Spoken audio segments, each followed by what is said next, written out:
What's good with it, Black Goose TV family, man? Double salute as always. It's your boy Fluence. I'm back. Y'all already know, man. Y'all should have been expected this. I'm not even gonna lie to you. I'm gonna be 100 with y'all. I should have went live yesterday. I was planning on going live yesterday. That was the whole goal. You know what I'm saying? That was the mindset. But you know what I'm saying? After I did my workout, daily check-in, I got back to the crib. The energy just wasn't there. I was tired. So, you know what I'm saying, had to skip out. But nonetheless, we here today. You know what I'm saying? No need to dwell on the past. Let's talk about the present. But I guess we are going to dwell on the past just a little bit, right? Because we obviously have to talk about Terence Crawford, Errol Spence, the aftermath, what we think is going to come from it. How do the haters depict Terence Crawford now? What's next for Terence Crawford? What's next for Errol Spence? Will the rematch clause be activated? Will Errol Spence retire? Is Errol Spence moving up to 154? Is Terence Crawford moving up to 154? So many different questions.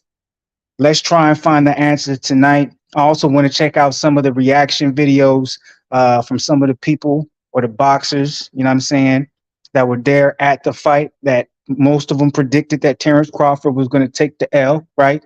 I want to see what they had to say. There's not too many out there, but there are some I'm interested in. One mainly is Adrian Broner. So I'm definitely going to get into that. We're going to check that out, listen to it, see how we feel about it. And then obviously, you know, the other big news that's been talked about and going on this weekend is obviously the Jermall Charlo Caleb Plant situation. You know what I'm saying? I'm not going to spend too much time on that, but I definitely wanted to have a few words for it. Just kind of give you guys my opinion on everything that went down and how we should feel about it, and where does Jermall Charlo go from here? And will this have any effect on, you know, Jermall Charlo getting ready for the Caleb Plant fight? Okay. So a lot of things that we're going to get into tonight, a lot of things. I can't wait for it. You know what I'm saying? We're going to have a good time as always. If you come up in here, man, make sure you show your boys some love. Don't be scared to hit the like button down below. While you're hitting the like button, if you're not part of the family, subscribe to the channel, be part of the family, because it's the best family to be part of. You know what I'm saying? Then, of course, if you're in here long enough, if you feel like it, if you want to go back and forth, go up in the comments, talk what you got to talk, say what you want to say. And at some point, you never know, man, I may just drop that link so y'all can just come up in here and do what you got to do. So you know what type of time we on. You know what the vibes is. Your boy's feeling good. Your boy's feeling great. Real quick, before we get into everything boxing, everything Crawford, everything Errol Spence, as always, let me go ahead, recap my day. It's Monday, so it's the beginning of the week. Usually the beginning of the week is slow, which is all good. There's no problems with that at all. But I had a good Monday. My Monday went by pretty quick. You know what I'm saying? I did my thing. I had a crazy experience happen today to me too, but I'm not going to go too far up into it. But my Monday was cool. Work was good. You know what I'm saying? Got my workout in, daily check-in, cleaned the crib. My mom's is coming through tomorrow, so I'm getting ready for that. So that's dope. She flying out here. So, you know what I'm saying? Start of the week is right. You know what I'm saying? It's righteous. So hopefully y'all start of the week, y'all Monday is just as good. And if it's not, it's going to get better, man. Have the positivity, have the high hopes. So the rest of the week only goes up. You know what I'm saying? So salute to the people. We got Dub in the building already. Dub's in here early, man. I'm surprised. What's good with it, Dub? He said he back tonight. Salute, my brother. Salute as always. You here early. I don't know if you about to stay here through the whole entire live, or you just kind of doing your salutations and may come back later. Just let me know, man. You can get up in here whenever you want. Pause. I'll drop the link whenever you need me to. You can come up and, you know what I'm saying, we can have a debate. We can talk what we got to talk. You can join in on the topics. Obviously, man, like I said, I laid it out. I'm talking about what everybody else is talking about. And, you know what I'm saying, why shouldn't I? You know what I'm saying? Because this is one of the biggest events in a long time that happened this past week, and it definitely didn't go the way that a lot of people expected it to go. So once again, you know what I'm saying, my Monday was cool. It was a good time. I ain't got no complaints, you know what I'm saying, at all. You know what I'm saying? Like, this is a good start of my week. Hopefully it stays that way. But you know how things go, especially the field of work I'm in, man. There's always all different type of things that pop up. So I always appreciate a smooth Monday, man. For real, for real. But yeah, with that being said, let's get into the first topic of the night. Okay. As you guys can see down on my YouTube title, I put Terence Crawford haters have disappeared.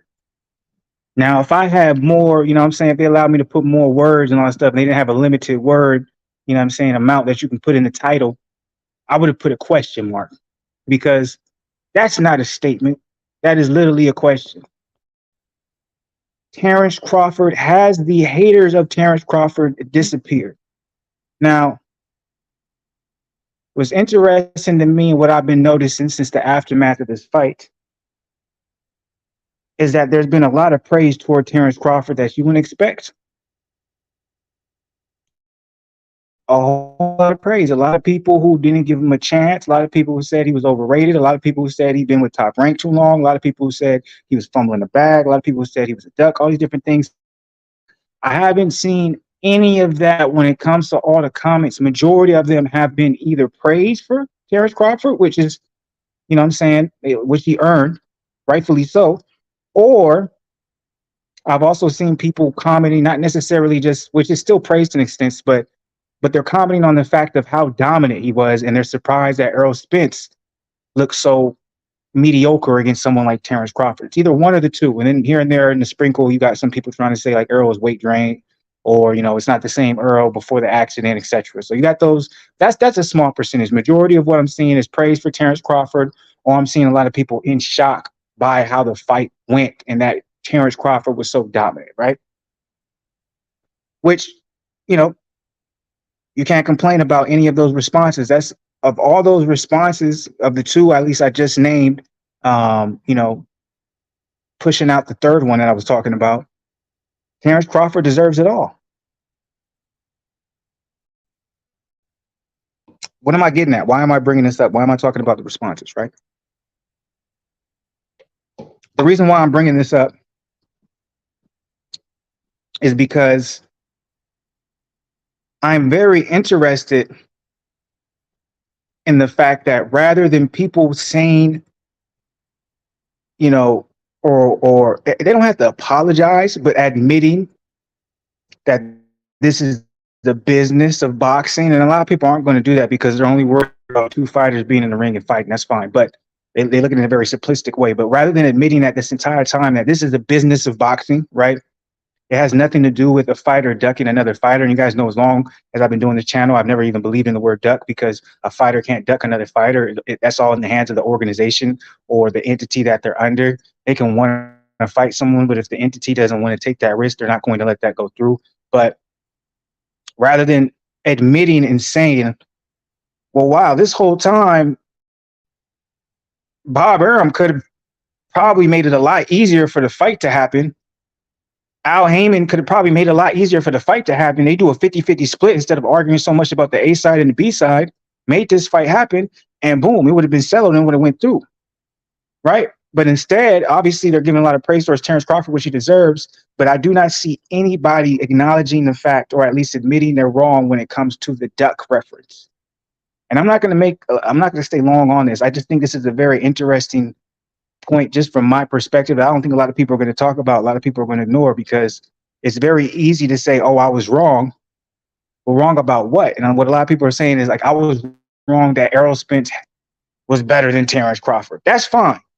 But you also need to say, I was wrong about the fact that this brother had been ducking Errol Spence all this time, because fighters cannot duck each other. The only way I'll give you a pass on saying a fighter's going to duck another fighter is if they're under the same promotional company. Then somewhat I'll say, okay, maybe he was ducking. But even in that case, I still don't support the word duck, because at the end of the day, it doesn't come down to the fighter signing the contract. It comes down to the promotion company sending the contract out, then the managers and the team around the fighters allowing them to go forward. And so it's just, Terence Crawford is getting all the praises that he deserves. He's getting all the love that he deserves. But to all these YouTube channels and YouTubers for the past 3-5 years, he's with Bob Arum and Top Rank. He's scared of Errol Spence. He signed with Top Rank rather than going over to PBC. He's scared of Errol Spence. Rather than nobody saying anything about, well, Errol Spence, he could have easily went over to Top Rank. Errol Spence could have easily not re-signed with Al Heyman, been a free agent, and then made something work and do a co-promotional deal with Top Rank and make something happen. Rather than all that, all these guys, all these people, boxing fans, so stuck in this mindset of Al Heyman and PBC is the best. And the only reason y'all think that way is because of Floyd. So Floyd has had such an impact in the boxing community It's beautiful. He's had a very positive impact in the boxing community. But if you want to be 100, Floyd has also had a very negative impact in the boxing community. I can argue that Floyd's impact in the boxing community is more negative than positive. Floyd's impact in the boxing community was positive in the sense of he was the first person to break away from a contract with Top Rank or not re-sign with someone and say, I'm going to do my own thing, even though he didn't really do his own thing specifically. Obviously, he still had the help of Al Heyman, Leonard Ellaby, etc. But he kind of paved the way where it says, like, hey, if you want to bet on yourself, you could do that in boxing. That is a big thing. That's very positive. The negatives that came out of that, though, obviously, one is the undefeated. Where so many boxing people are held up off, if you're not undefeated, you're not the best, or if you're not undefeated, you're not good anymore if you have one loss. So that's a very negative impact on the boxing community. But another thing that people don't talk about is also that he shed too much positive light on PBC and Al Heyman. That is not entirely true. Where we have so many people thinking that if you're with Al Heyman and PBC, you're the best of the best. If you're not with them, if you're not signing with them, you're ducking. And that's not the case. Al Heyman, PBC, TMT, they're no different than Top Rank, Bob Arum, Eddie Hearn, DAZN, Oscar De La Hoya, Golden Boy Promotions. They're no different than any of these guys. Frank Warren, Queensberry Promotions.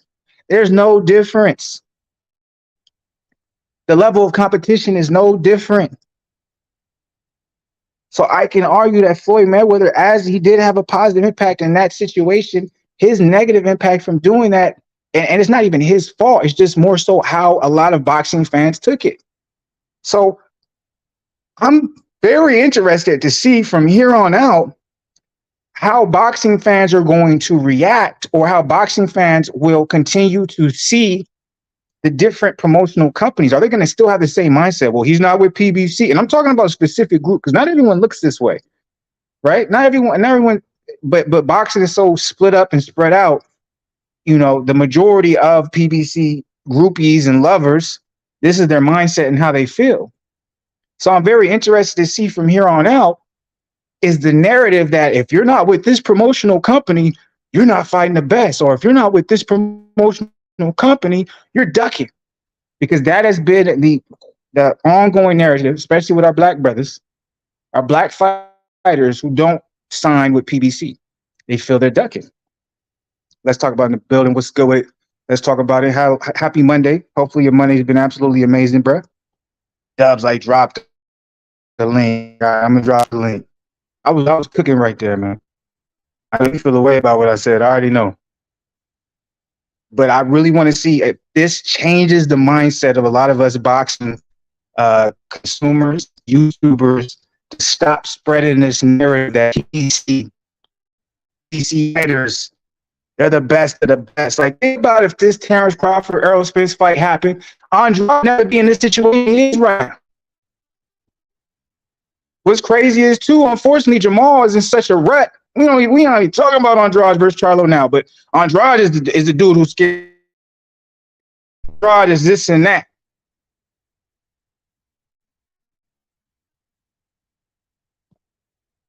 I ain't showing up doing my comments right now. There we go. Shit was speaking.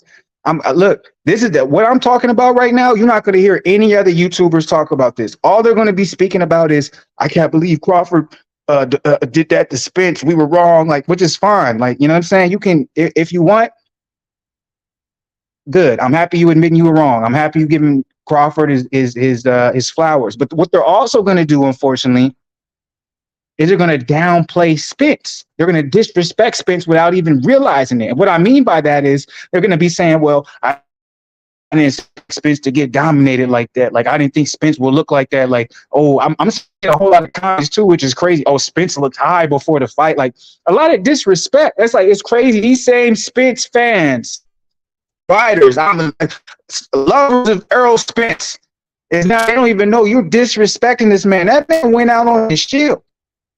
He was willing to die in there. He didn't want the ref to stop. He probably wanted to get dropped. That's why I have so much love for Deontay Wilder as well. But it's so funny how people shift so quickly when the narrative isn't the narrative that they want. And rather than having respect for Spence and what he did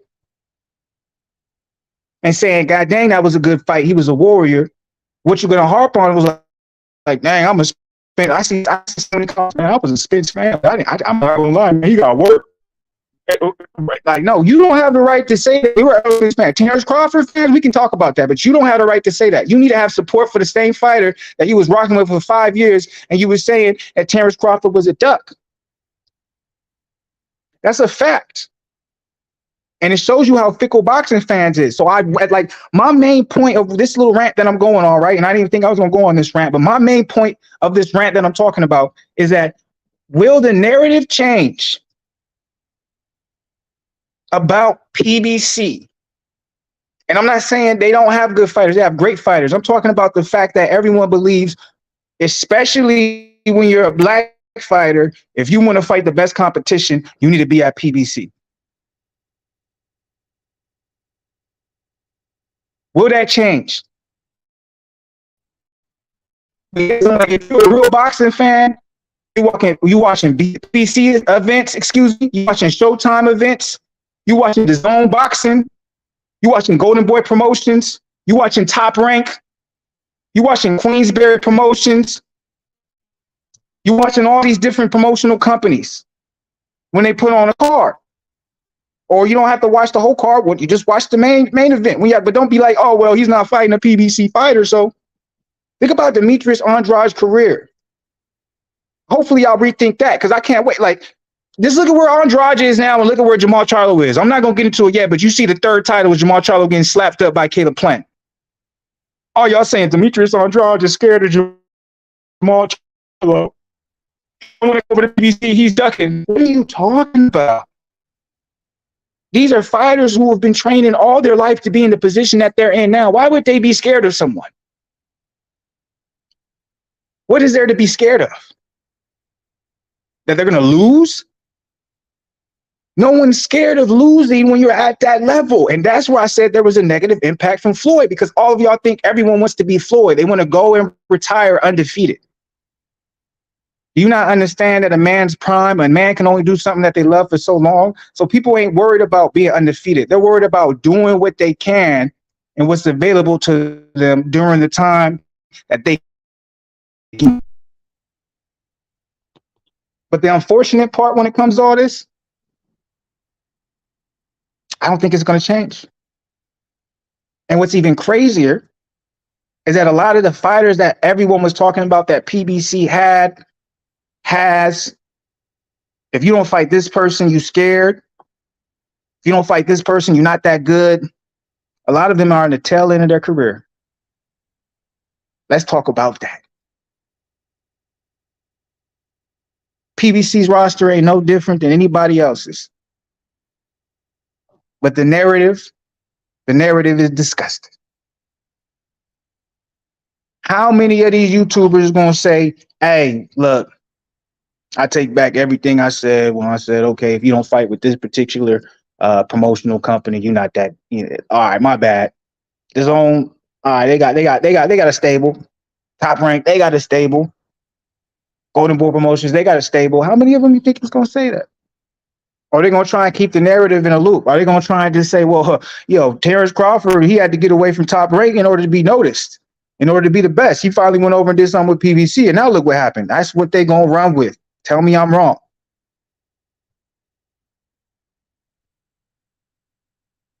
Tell me I'm wrong. I want to be wrong, but that's what they're going to run with. They're still going to put PBC on a pedestal.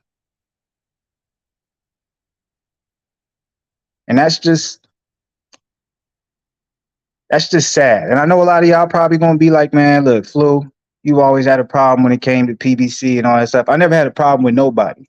I had a problem with the fact that all of us boxing fans, we're such fans of boxing, but we don't take the time to understand the business aspect of boxing, which would allow us to be even more fans of boxing. That's what people don't realize. People want to say, I don't want to worry about the money, all that stuff. I don't want to, like, all that stuff. Why we even got to talk about it? You don't understand. Once you understand that point of boxing, you're actually going to become a bigger fan of boxing and appreciate boxers more, because it's going to allow you to branch out and watch other companies or entities when they put on their cards. Because you're going to understand nobody's ducking nobody. It's all just business. which means that there's no the level of competition is not lower, it's not higher when you move from I'm gonna watch a Showtime, I'm gonna watch a PBC, or I'm gonna watch a Top Rank, or I'm gonna watch a Golden Boy Promotions. It don't change. Even when you talk about the zone, where a lot of the zone fighters, they're UK fighters, but they have people US stable as well. You know what I'm saying? DAZN was one of the first major organizations, obviously after MVP Promotions, Jake Paul Promotions, to sign Montana Love. Montana Love was with Showtime for a little bit, but nothing serious. But no one wanted to give him no chances, and Montana Love was able to get a platform because of DAZN, really because of MVP Promotions. But really, DAZN was the one who, like, all right, I'm a bet on you. But y'all not paying no attention to Montana Love. Montana Love, he was supposed to fight Richard Hitchison. They was finna make that happen. DAZN was like, let's make that happen. They was good with it. We know how good Richard Hitchison is. But ain't nobody paying attention to that because I'm not paying attention to DAZN. Like, there's so many great fighters out there, enjoyable fighters, just because they're not with a promotional company, you guys aren't paying any attention.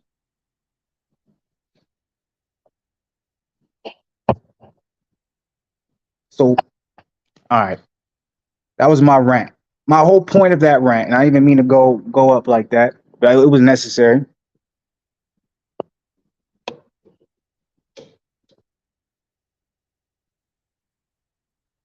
The whole point of that rant was for me to put information out there, but really to ask a question or put together a question that I want the people to answer, right? And that question is relatively simple. We arguably had, and most likely will be, the biggest fight of this year, as terms as hype, as terms as what was on the line, as terms as skill level, or what people perceived the skill level was. Obviously, history being made versus undisputed in the 4-belt era, right? Will it be the biggest viewed, highest pay-per-view buys? I don't know. That's the up for debate. I'm very interested to see what the pay-per-view buys are going to be for this, because if you remember, everybody was saying, or at least previously to this being made, the reason why they didn't want to make it is because they didn't feel like you would get the money back for what they're trying to ask. We'll find out. That's going to be that'll be the tall tale sign, because I'm telling you right now, if this doesn't do more than the Gervonta Davis Ryan Garcia pay-per-view, I promise you a lot of people's tunes is going to change. And I don't even think it's necessarily going to be boxing fans, but it'll be more so casuals, the ones who was rocking with someone and had a lot of shit to say. Then they're gonna be like, well, see, Terence Crawford. But anyways, I don't want to get into that because that's not even revealed yet. But what I'm asking is, this is basically putting it together this way. This is basically this is the biggest fight of this year. This is the biggest fight that's happened as far as stakes, history made, all that good stuff, right? All the other fights that are lined up for the rest of this year, they're good fights. But they just don't come close to, what was on the line for this particular fight, how long the hype's been, how long people have been waiting for it. The only thing that's probably going to come close is going to be Canelo, Charlo, just because you have two undisputeds fighting. So that's a big deal, but still, like, no one was looking for a Canelo Charlo fight. At least not Jermall versus Canelo. A lot of people have been asking for Jermall versus Canelo. But will this change boxing fans, boxing YouTubers? Will it change how they approach reporting or discussing on certain topics when it comes to boxers, when it involves a specific promotional company? And as boring as that may sound, I think it's important, because I do think there's such an impact, or there's such a mind control on that I don't think there would have been as many people surprised on about how that fight went with Errol Spence and Terence if there wasn't such a chokehold on the boxing community when it comes to, if you're not with this guy, if you're not signed to this guy, you're trash. You've never been tested. Resume. Like, it's crazy how many people would be talking about, well, Terence Crawford resume don't got nothing to do with Errol Spence's resume. And it's like, well, their resume is fairly similar. Yeah, but he fought more PBC guys, so his resume's better. What does that mean? If you know boxing and you watch boxing, you can see from the eye test that both of their resumes and the people that they fought is on very significantly high levels. Just because you don't know someone, because you're so involved and you're so invested in one promotional company, so it feels like that they're that much more better because I know who they are. And you watch another fight, you're like, I don't know who this guy is. That's the problem. It's like it goes on in MMA too. It's like with UFC. UFC is so popular where it's like, well, I know these guys, so I know they're that good. So when you watch another organization, it's like, well, I don't know him, so he can't be that good because I don't know him. It's like that has nothing to do with skill level. If you know the sport, the eye test will tell you everything. And this guy that he's fighting is on an elite level. One comment that I saw that's going around, it's not that popular, but I've been loving it. They'll be like, oh, Jose Benavidez, he gave a tougher fight to Terence Crawford than Errol did. And a lot of people don't know, before Jose Benavidez got shot, that boy was just as much as a monster as his brother, David Benavidez. But a lot of people dismissed him. Well, he's over there with Top Rank. So I'm really interested to see, as the days continue, what the aftermath of this particular fight is going to be. Not just where does Terence Crawford, because we're going to get into that. All right, like this little rant that I'm having, this wasn't part of the topic, so I just kind of went off on a tangent. But obviously, the aftermath. One thing we're going to be discussing tonight is, where does Terence Crawford go from here? What would we like to see him go from here? We're going to talk about that. Obviously, we're going to talk about, where does Errol Spence go from here? What do we expect from Errol Spence? Should he retire? Should he move up? He's already said he's not going to be at 147 anymore. So we're going to speak about that. But I also want to just put into people's ears, and I want to put into people's mindsets, all y'all boxing fans, is, I'm not a big YouTuber. I was near it, and I wish I was, because one of the big things that I would push for people to try and just really change their mind on and be open-minded to is the fact that it doesn't matter who you're signed with. It doesn't matter who you're signed with. That has nothing to do with your skill. If you're in that top 5 ranking, whether it's WBO, WBA, whatever the case may be, if you're in that top 5 ranking, pay attention. If you're in that top 10 ranking, pay attention, especially in the smaller weight classes. Heavyweight, that's a different talk, because we know what heavyweights, that can be iffy. That shrinks down to like top 3, top 4, right? But in the smaller divisions, if you're in the top 5 to top 10, pay attention. It doesn't matter if you're over there in Golden Boy top rank. It doesn't matter. These guys are all savages. Promotional companies don't make the man. The man makes the promotional companies. You know how they talk about clothes don't make the man makes the clothes. Same thing. These promotional companies don't make the man makes the promotional companies. That's just what it is. Let's talk about, but it was a difference. However, Bud knocked him out like he was supposed to. I agree. If you're nice, you're nice. Don't matter where you are. That's all I'm trying to get to. I'm trying to say to the people. That's all that I'm trying to get at when I'm talking to the people is, don't be so worried about the fact, well, are they fighting with people? Are they fighting with top rank? If you're nice, you're nice. But see, this is the thing. What you said right there, let's talk about it. It was a difference. However, Bud knocked him out like he was supposed to. 2-3 days ago, whatever live I did, when I went through the resume of Bud and Errol Spence, the reason why I felt like Bud would actually stop Errol was because I said the last time he hasn't stopped someone, knocked them out, TKO'd them, it was 2016. Errol's had 2 stoppages in the last 5-6 years. So even with that being the case, even with you looking at that and seeing that, well, Bud has been stopping everyone he's fought, you still had so many people saying that Bud had no chance. That Bud was no chance. Or you had the thing where it was like, he may have stopped everyone in the last 6 years, but his resume is trash. Who has he really stopped? And the only reason that people are saying that is because they're not with PBC. That was the main talking point. I can't get over that, where the main talking point is, well, his resume is trash because all the best fighters at his weight class is in PBC. And they fail to acknowledge that you're talking about a man that went up 2 weight classes. You're telling me him becoming undisputed at 140, every person he fought was trash? What? Well, that's not 147. Who's the best that he fought at 147? Well, Jose Benavidez is a damn good fighter. He's not with PBC. He's not with PBC. He ain't Ugas. He ain't Danny Garcia. He ain't Sean Porter. Okay.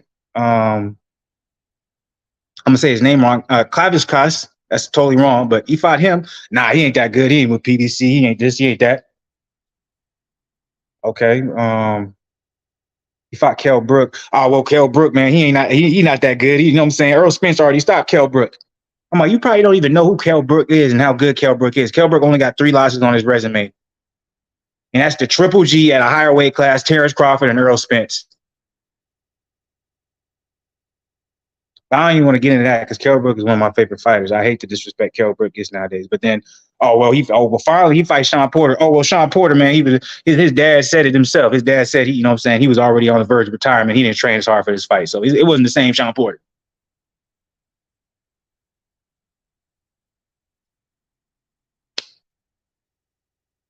I don't I'm, like all I'm trying to get at. All I'm trying to get at. All right, bet I will. If you trying to hop in, I'll let you know. I'm like, look, all I'm trying to get at is that this isn't me trying to rub anything in. I'm not trying to be like, oh, I told you so. Even though a little, like, I did that already. Saturday night, I was on that. I was like, I told you so. I was on that type of time. I was. I ain't for the cap. That's not what I'm on tonight. What I really want to be on tonight is I want to try and be like, yo, boxing fans, embrace all entities of this sport because this is not set up like MMA where majority of the top fighters do go to the UFC because they have a monopoly that has been made that is hard for like that. All the top fighters, they like, well, I need to go to UFC to be known because that's where I get the most recognition. That's not how boxing is. Niggas can make millions. They can make way more money at the Zone, Golden Boy Promotions than they can at PBC because that's just how it's set up. So I'm like, there's no monopoly when it comes to these different boxing entities. That's not the case. So you will have very good fighters go to different promotional companies that you guys may not watch or be aware of or have much love for or have much respect for. And if that's the case, you're not really a boxing fan. That's why I've rode so hard, for Demetrius Andrade.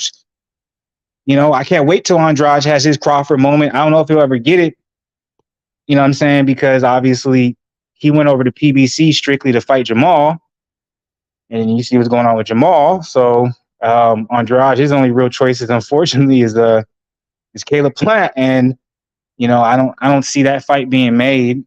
David Benavidez is there, but I don't think David Benavidez is going that route. So unfortunately, Andrade is kind of in a situation where but Andrade is another one of those guys where it's like, y'all had so much to say about him saying he was ducking because, you know, I'm not going to PBC, but it was like the Zone was literally paying him a bag. PBC was not going to pay him what the Zone was paying him.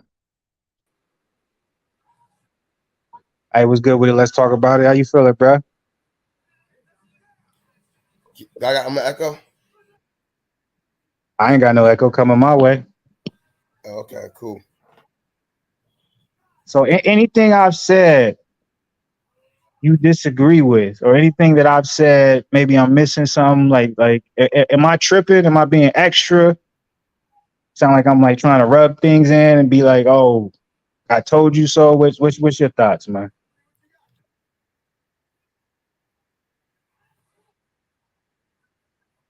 I think that you right on point, but I also think that when it comes to the records, I think that the records are similar, but Crawford record it's not because of PBC because you know I don't know the difference between a PBC fighter from a you know what I'm saying. So at the end of the day, it's not about that with me.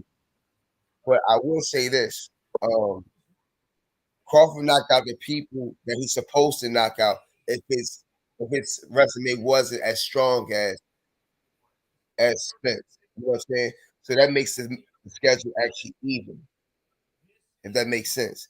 So if I'm fighting 30 bums and I knock all 30 bums out in a classic faction and knock out some of the people that you fought, you know what I mean? It's an even resume. It's what I'm saying. I gotta respect your skill level at that point. It's not that you just fighting bums. You know what I mean? So, but if I'm looking at the resume itself, I would give an edge to Spence on that. That's just my personal opinion. It ain't got nothing to do with PBC fighter. Can I ask why though? I know you explained it to an extent, but You got. Specifically, Yeah, why give him an edge? I got you. I got you. You. Let's go now. You got. All right. You got Porter and you got Porter. One Porter was in the prime. One Porter was on his way out. Just keeping it real. Danny Garcia. I don't think for Danny Garcia, right? Right. Wait, say that again. My bad. You said Danny Garcia. He didn't fight okay. Crawford. Okay. And I know you're a Philly dude. I got things to say about Danny. I think Danny is not as good as people think. He To was a say this, but champion. go Though. ahead. No, but he was. I'm just saying. I'm just saying he was a champion. Though. He was a champion. Can I ask you this real quick? You think Danny Garcia is better than Kell Brook? No. Okay, go ahead. No, but he was a champion though. I'm just Okay. saying. Hold on, man. Wait a minute. I'm gonna let you finish cooking. Let's talk about Yeah, it. let him go. Let him go real quick, Dan. I apologize. But look, man, hold on, Flu. You can't you interrogating the witness. The man, he trying to give a story. He trying to put it out there honestly, and you interrogating the witness. Come on, man. Objection. Damn it, objection. I've been watching, look, hey, Flu, I know you watch series. I've been watching Suits lately. Damn it, objection. Hey, Suits is good as hell. Suits is good as hell. I ain't gonna count. I fuck with it. But no, go ahead. Let's talk about it. Well, I think let's talk about it froze. I think he froze real quick. Professionally. Yeah, unless he's playing, he's trying to be a mannequin. I think what up, bro? Oh, he's back. All right, there you go. He's back. Go ahead. All right, go ahead. Let's talk about it. I apologize, but I had to object. He was interrogating the witness, man. My bad. I'll be quiet. I'll be quiet. Leading the witness, Your Honor. Leading the witness. So, all right, go ahead. Let's talk about it. No, I don't think that Danny Garcia is better than Kell Bridges. And I'm just saying he was just in there with. So with this them two alone, I would give him an edge because he didn't fight Danny Garcia, and I don't think he fought anyone that was on Danny Garcia level that he did that Spencer did that Spence didn't fight. You see what I'm saying? So who's on Spence? Who's on Danny Garcia level that Spence didn't fight that Crawford did? I'm late to the party, Your Honor. I would like to ask the witness a few questions. Is that permitted? Go ahead. Okay. Sir, I heard you breaking the resumes down, and I agree with a lot of what you said. So the question now comes, like you said first, who did he fight that was on Danny Garcia's level? Mm-hmm. Right? That's the first thing. Okay. The second thing that comes into play, well, once again, I'm referring back to the witness. The second thing is who did he fight that was on Mikey Garcia's level? And so I would ask the witness to answer those questions respectfully, of course, respectfully. Well, I have one because it seems like one thing that we have to be specific. Are we just talking about 147 or we're just talking about resume period? Because this is the problem that comes when it comes to Terence Crawford is when people are evaluating his resume, for some reason they only want to focus on 147. They don't want to act like he's a 2-8 undisputed champion. Well, if you want to talk, you talk about the divisions you want to talk about respectfully.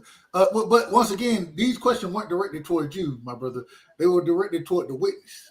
Okay, all right. I have something to say because I'm like because I want to answer the question that he asked me about Danny Garcia, who is he fought. But yeah, okay, go ahead. That's why I said let me ask the witness the question that he asked me about Danny Garcia, who is he fought. They got me on the replay. There's an echo now. Who has the background going? Somebody. Let's talk about it. You good? Can you hear us? I know I hear you. I just turned it off. I just turned it off. All right, go ahead. Let's talk about it. Keep cooking, brother. Damn, I don't know what happened.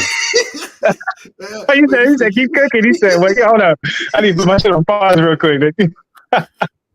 Well, okay, so I'm not mad about it because I need to say something. Go ahead. Let me hear it. So I know if we're gonna keep it in 147, Errol has the quote unquote. No. That's why I said take it where you need to. I'm not saying keep it at 147. Okay, so we're just talking about resume period. Someone who's better than both of the guys you just named, Gamboa. Well, this is the problem. Gamboa was better when he fought at 126. This is the problem with that. Gamboa was still. Come on, bro. Gamboa was looked at as the next Floyd Mayweather when Terence Crawford fought him. Listen, just listen to what I'm saying, though. I'm not disagreeing with you. I'm not disagreeing. What I'm saying is that once again, and this is why all of it was relative, but really, you know what? You're correct. I want to make this clear. You're correct. Know why you're correct? Why? Because the results in the ring prove, regardless of what I want to argue about resume, it really doesn't matter, to be quite honest. And the reason it doesn't matter is because now these two individuals have fought each other. And what happened in the ring proved that resume doesn't matter too much. Who you fought, who you like, none of that shit really don't matter. Know why? Because even if we can sit here and agree that Errol Spence has a better resume, it means absolutely nothing. Why doesn't it mean anything? Because Bud done beat the dog shit out of him, and the way he did it, he outclassed it. I mean, I don't even know why we're having the conversation.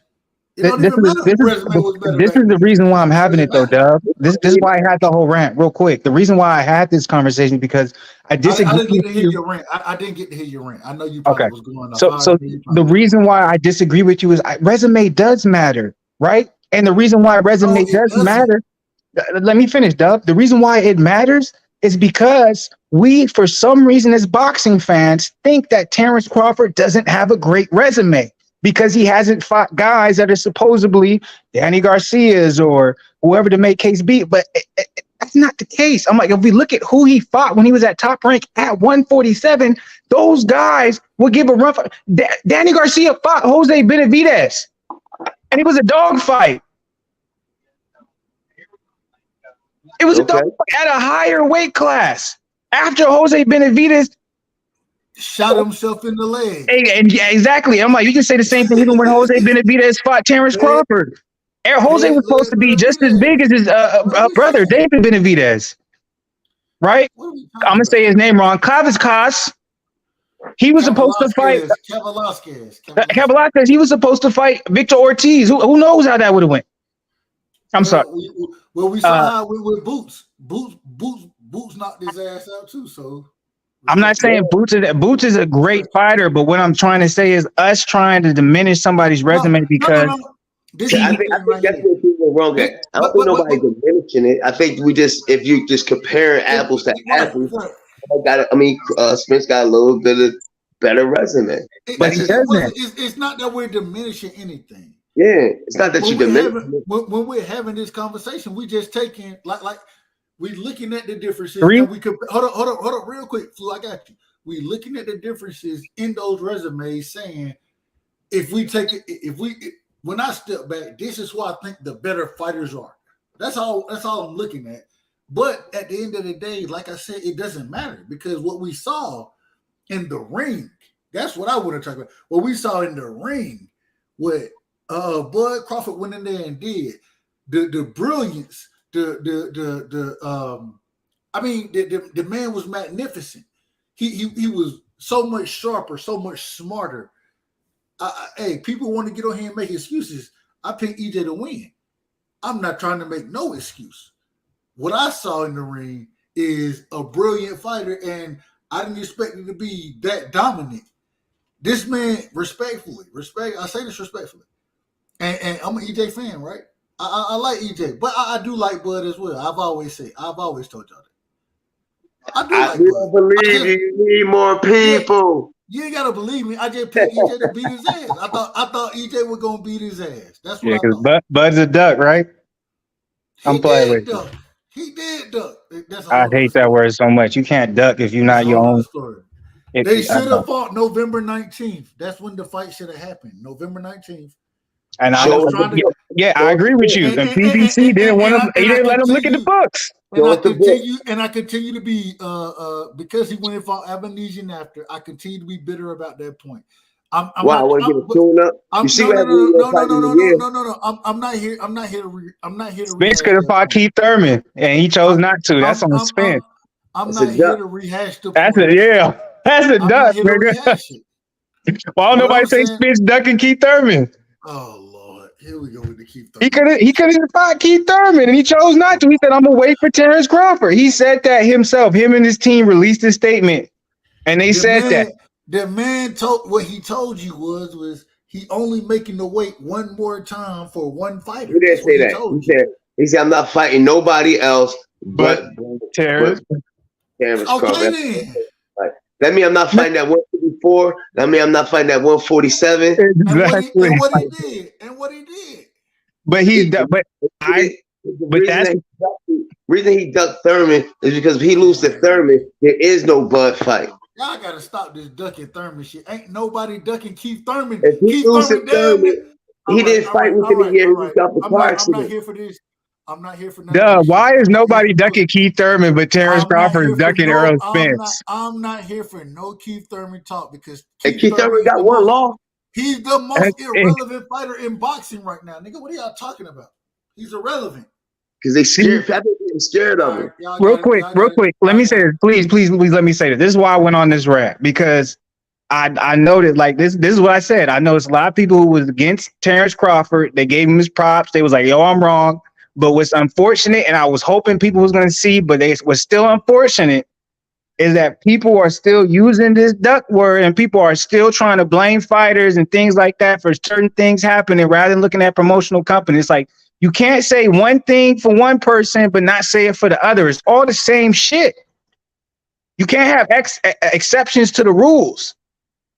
The rules is laid out and they're the same for everybody. So I'm like, I know you don't fuck with Keith Thurman. That's fine. But they were supposed to fight. He hates and the Keith fight Thurman. didn't happen. And it didn't happen, not because of Keith. They're under the same, if you want to say anyone's a duck, they're under the same promotional company. I don't hate Keith Thurman, bro. I just don't like him. I don't hate him. I just don't like him. You dislike him strong. You strongly dislike him. Not even strong. It's not a strong dislike. It's just a regular dislike. Keith Thurman, He said he's the most irrelevant person in boxing. That's crazy. That's crazy to even say the most. That means he's at the bottom of the worst. Okay. Let me rephrase it. I'm exaggerating. Let me rephrase it. That's crazy. Okay. If that's where you want to go, let me rephrase it. He's not the most irrelevant boxer. He's the most irrelevant boxer that was once a star and doesn't have a leg to stand on without making a big fight right now. That's who he is. Respectfully to him. That's every other fighter. That's every fighter right now. Why do you think that is, though? He only got one loss, so why do you think he is not having the next big fight? Because he lost to Pacquiao. I mean, who else did he lose to? It's not the loss that did it. It's the layoff. It's the time away from the sport. Is when he came back to fight, he fought Barrios. I'm like, bro, Tank knocked his ass out. No. When he came back, he fought Pacquiao, and then after Pacquiao, he fought Barrios. Even after the Pacquiao fight, he took damn near a year and a half off. He didn't take that long off. You tripping, bro? It was that long. No, look it up. This is a year off. That's what I was about to say. I was like, how you gonna hold Keith to how long he took off? But then at Spence, it's like, no, that's a problem. Hold on. What I said this from the beginning. I've always said that because even when they were talking about the Keith Thurman fight, I was like, shit, I ain't got no problem with you taking the tune up. The thing is, if you're gonna do it, you need to take it at 47. Don't take the shit at 54. Man, you must got some sandals in your closet right now, boy, because you flip flopping. It's crazy. I said that when the shit was happening. This was the thing, though. This was the thing. So you telling me that they did duck? Hold up, brother. The man had already came out and said, what did he say? I don't care what he said. He also said him and his team announced that they were considering the Keith Thurman fight. That was in the works. At 54. What does that make a difference? All right. The fight was in the works. Like, this is all I'm trying to say. Look, let me be real. How can it be? Hold on. How can it be a mandatory defense for a belt you hold at 147? It wasn't supposed to. The fight was supposed to be ordered. What are you talking about? No, It no. wasn't a mandatory. His mandatory fight was supposed to be Keith Thurman, and he's like, "I'm not fighting Keith Thurman. I'm only fighting Crawford." That's But how. his team also came out and said, though, I will when fight Keith Thurman at they discussed it, 154. And Keith Thurman's team how can confirmed, you I'm defend? fine with that. How can you defend a mandatory at 154 when your belt is at 147? How does I that? just That told doesn't you. even make sense. The belt wasn't going to be on the line because look, Dub. This is how ridiculous it is. That people say this is okay. He can do that. Dub, you the problem with boxing right now. You the problem with boxing. I'm the problem. All right, he the problem. He the problem with boxing. You the problem with boxing right now because you acting like they don't have the power to make shit happen where it has nothing to do with what's actually supposed to happen. Errol Spence, he did not want to be in a position where if he lost to Keith Thurman, he wouldn't have the opportunity to fight Terence Crawford. So Keith Thurman was his mandatory. This team said, no, we're not going to take that chance. But guess what? Hey, I'll go ahead and fight Keith Thurman at 154 where my belts aren't on the line. So if I lose to Keith Thurman, I still have my belts and we can still do the undisputed fight with Terence Crawford. That was what was in play. So you condone that. Hold on. You condone this, and you tell me I'm the problem because I have a problem with him fighting Keith Thurman at 54 instead of 47? I don't have no choice but to condone. The unified champion in the division is fighting a nigga at 54. This is what y'all are not for a belt, just because a payday. This is what y'all are condoning. No, and what we're saying is that I'm going crazy because I'm saying he shouldn't do this. He was calling shots, and he's saying, "Okay, for me to get my feet back in the game, I'm willing to fight you at 154. I'm willing to take you on whatever you offer me because we're under the same umbrella. So I'm willing to take that. Let's get it done." Nobody talks about that. It's very interesting. Everybody has so much to say about Terence Crawford. You would duck, you this, and that. But he's with a totally different promotional company at the time in Top Rank, right? Total different promotional company. It's easy to make this fight. But then you're talking about two fighters under the same umbrella, and people just want to gloss over the fact that Errol Spence and Keith Thurman did not fight. And by the way, this isn't me saying I'm okay with that. Oh, you fighting someone at 154 is not for that. I'm not okay with that. But what are the times we're living in right now? We got Tyson Fury versus Francis Ngannou going to happen before the end of the year. We have Jermall Charlo versus Canelo Alvarez about to happen. We have fights happening that make no fucking sense. We had Ryan Garcia versus Gervonta Davis happen at a weight class that at a catch weight. So what? How am I the nigga who's being on some bullshit? Because the heavyweight division's ass. All these divisions is on some bullshit. I'm like, the reason why I respect Errol Spence so goddamn much is because this fight happened for undisputed. I'm like, Gervonta Davis versus Ryan Garcia, that was a good fight, but there was nothing on the line. There was nothing at stake. And that was for a reason. That was purposeful. That was for a reason. The same reason why if Errol Spence and Keith Thurman would have happened, it was purposeful. The same reason why Canelo versus Jermall Charlo's happening. Like, no one's belts is on the line, but like they're trying to make it undisputed versus undisputed. But whoever loses, they're not losing their belts. They're still going to be undisputed of their division. So I'm like, it's a big fight, but it's just all smoke and mirrors. That's just the state of boxing right now. Talk about it. But I'm the bad guy. I'm just saying what it really is. What boxing fans, boxing YouTubers, everything, what I want y'all to acknowledge and I want y'all to appreciate is the fact that, look, it doesn't matter what promotional company that you're with. It doesn't matter what fighter is under what banner. Resumes do matter, but just because you think one resume is better than others, maybe do your homework. Because maybe you haven't been paying that much attention to the fighter he fought because he's not under that promotional banner that you've been paying attention to. Because I'm going to tell you right now, the only two people you can say Errol Spence that supposedly fought that was that much better at 147 than Terence Crawford is who? Ugas? Danny Garcia? I can argue. Well, Jose Benavidez and Danny Garcia, they're goddamn on the same level. Danny Garcia barely beat him at 154.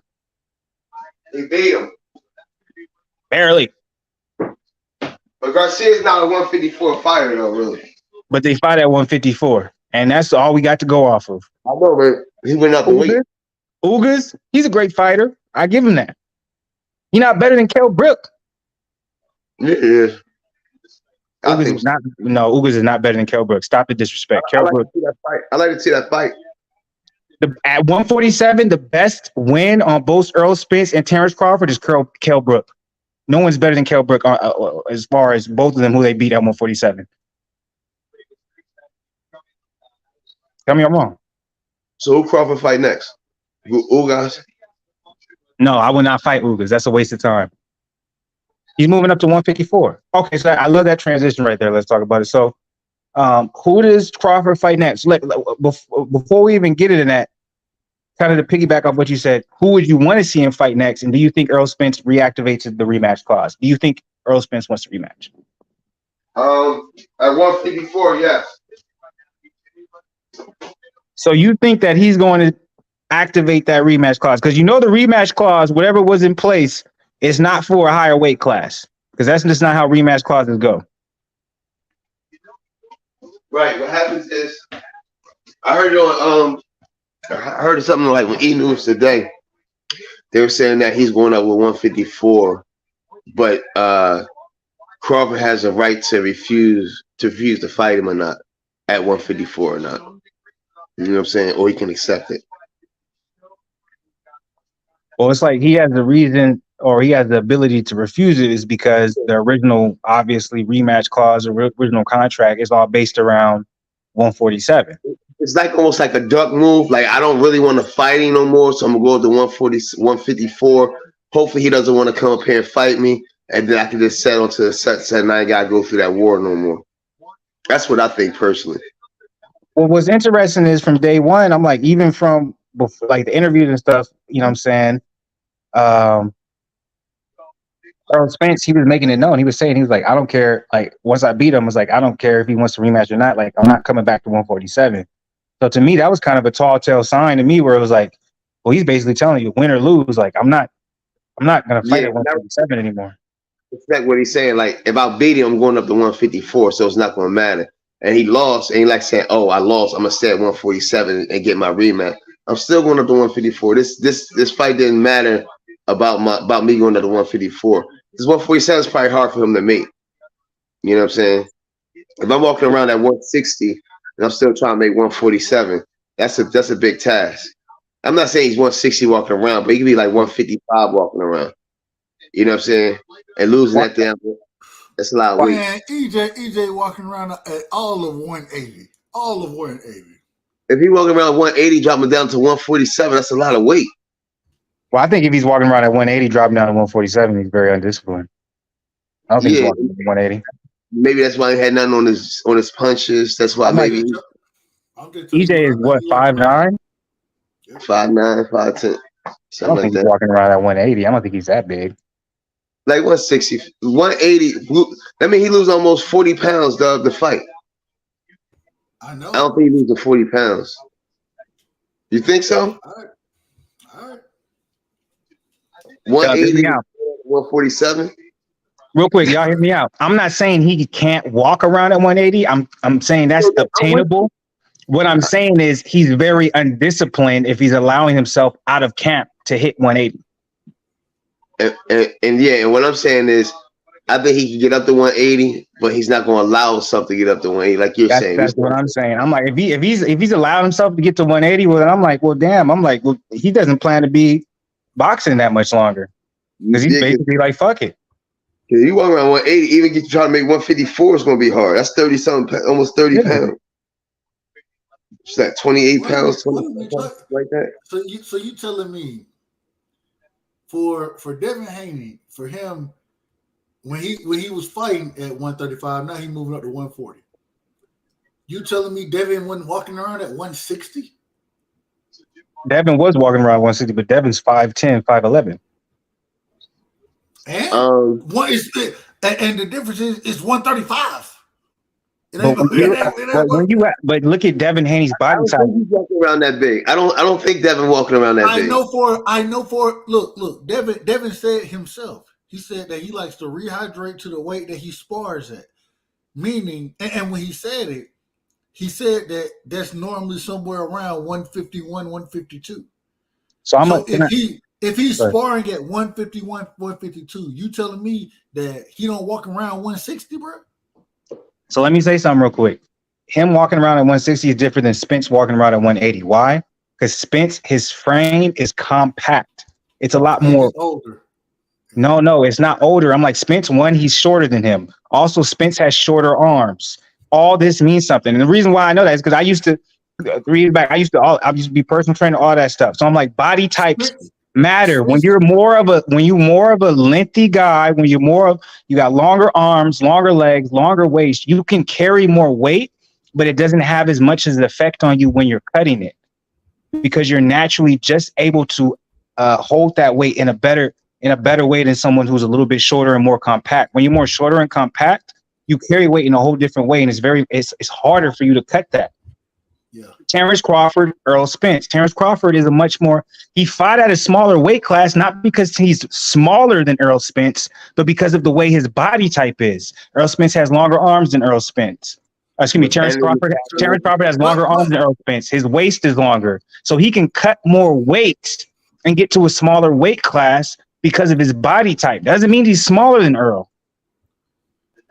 He's definitely not weaker than Errol. No, but I'm just being honest. What was interesting, everyone's saying Terence Crawford, he's smaller than Errol, but in that ring, he didn't look smaller. When you looked at the statistics, he has a 3-inch reach advantage over Errol Spence. Right. You guys don't know. Well, you probably do. Well, I don't know if you know or you don't. And he's stronger than Errol. When you have longer arms, that means in general, your body type is able to distribute weight in a much easier way, right? I agree. So that means you can cut if you do it the right way. It can be harder or it can be easier. I'm like, one thing I can and I don't know if you guys know who I'm talking about, but in the UFC 291, Michael Chiesa versus Kevin Holland fought. Kevin Holland was a 185er and he cut down to 170. Michael Chiesa was a 155er and he moved to 170.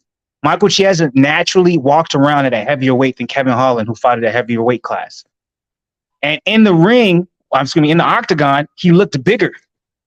But Kevin Holland was stronger because he is a lanky individual. When you have longer arms, longer legs, longer waist, you can walk around at a lighter weight, but be able to sustain more muscle. It just doesn't show. So that's all I'm saying. When it comes to Errol, I'm like, if he's walking around at 180, 170, he is not disciplined. So what you're giving me right now is a lesson in I hope I say it right. Kinesthesiologist, whatever. Yeah, you quote. Yeah, you were right. Yes, but basically, just to keep it easy, is the body. Right. Is the different body types? There's certain benefits, but there's also certain negatives, right? And Errol Spence, what's harder for him is you need to stay a lot more disciplined than a guy like Terence Crawford because of your body type. But the thing that separates them is Terence Crawford has that body type and he's disciplined as hell. He won't allow himself to even shoot up in weight. And that's what I was saying. Like, you're not going, if you know you can get that big, you're not going to allow yourself to get that big. You're going to stay in the gym and you kind of always cutting weight, but you're not really cutting weight. You're just maintaining your weight where you are right now. You know what I'm saying? You monitor 24/7. Yeah. And so I just think that, and some people that can cut weight and still maintain their power and still maintain their endurance and stuff. Some people cut weight and they can just be drained and just look fatigued. That's like losing weight. You ever see somebody lose weight? You be like, oh, you lost weight, you look good. And somebody else lose weight, you don't want to. You like, dang, he look kind of fucked up. He got something. You know what I'm saying? Looking at him like, yo. Even to add that, think about the people who lose the weight and you're like, damn, you look good. But then in 2 months, they got the weight back. And think about the people who take a really long time to lose the weight, but they continue to shed the weight. Right. And they never really. Body types. So I'm like, with Terence Crawford's situation, also to think about this too. People don't want to realize this. Terence Crawford fought at a lower weight class.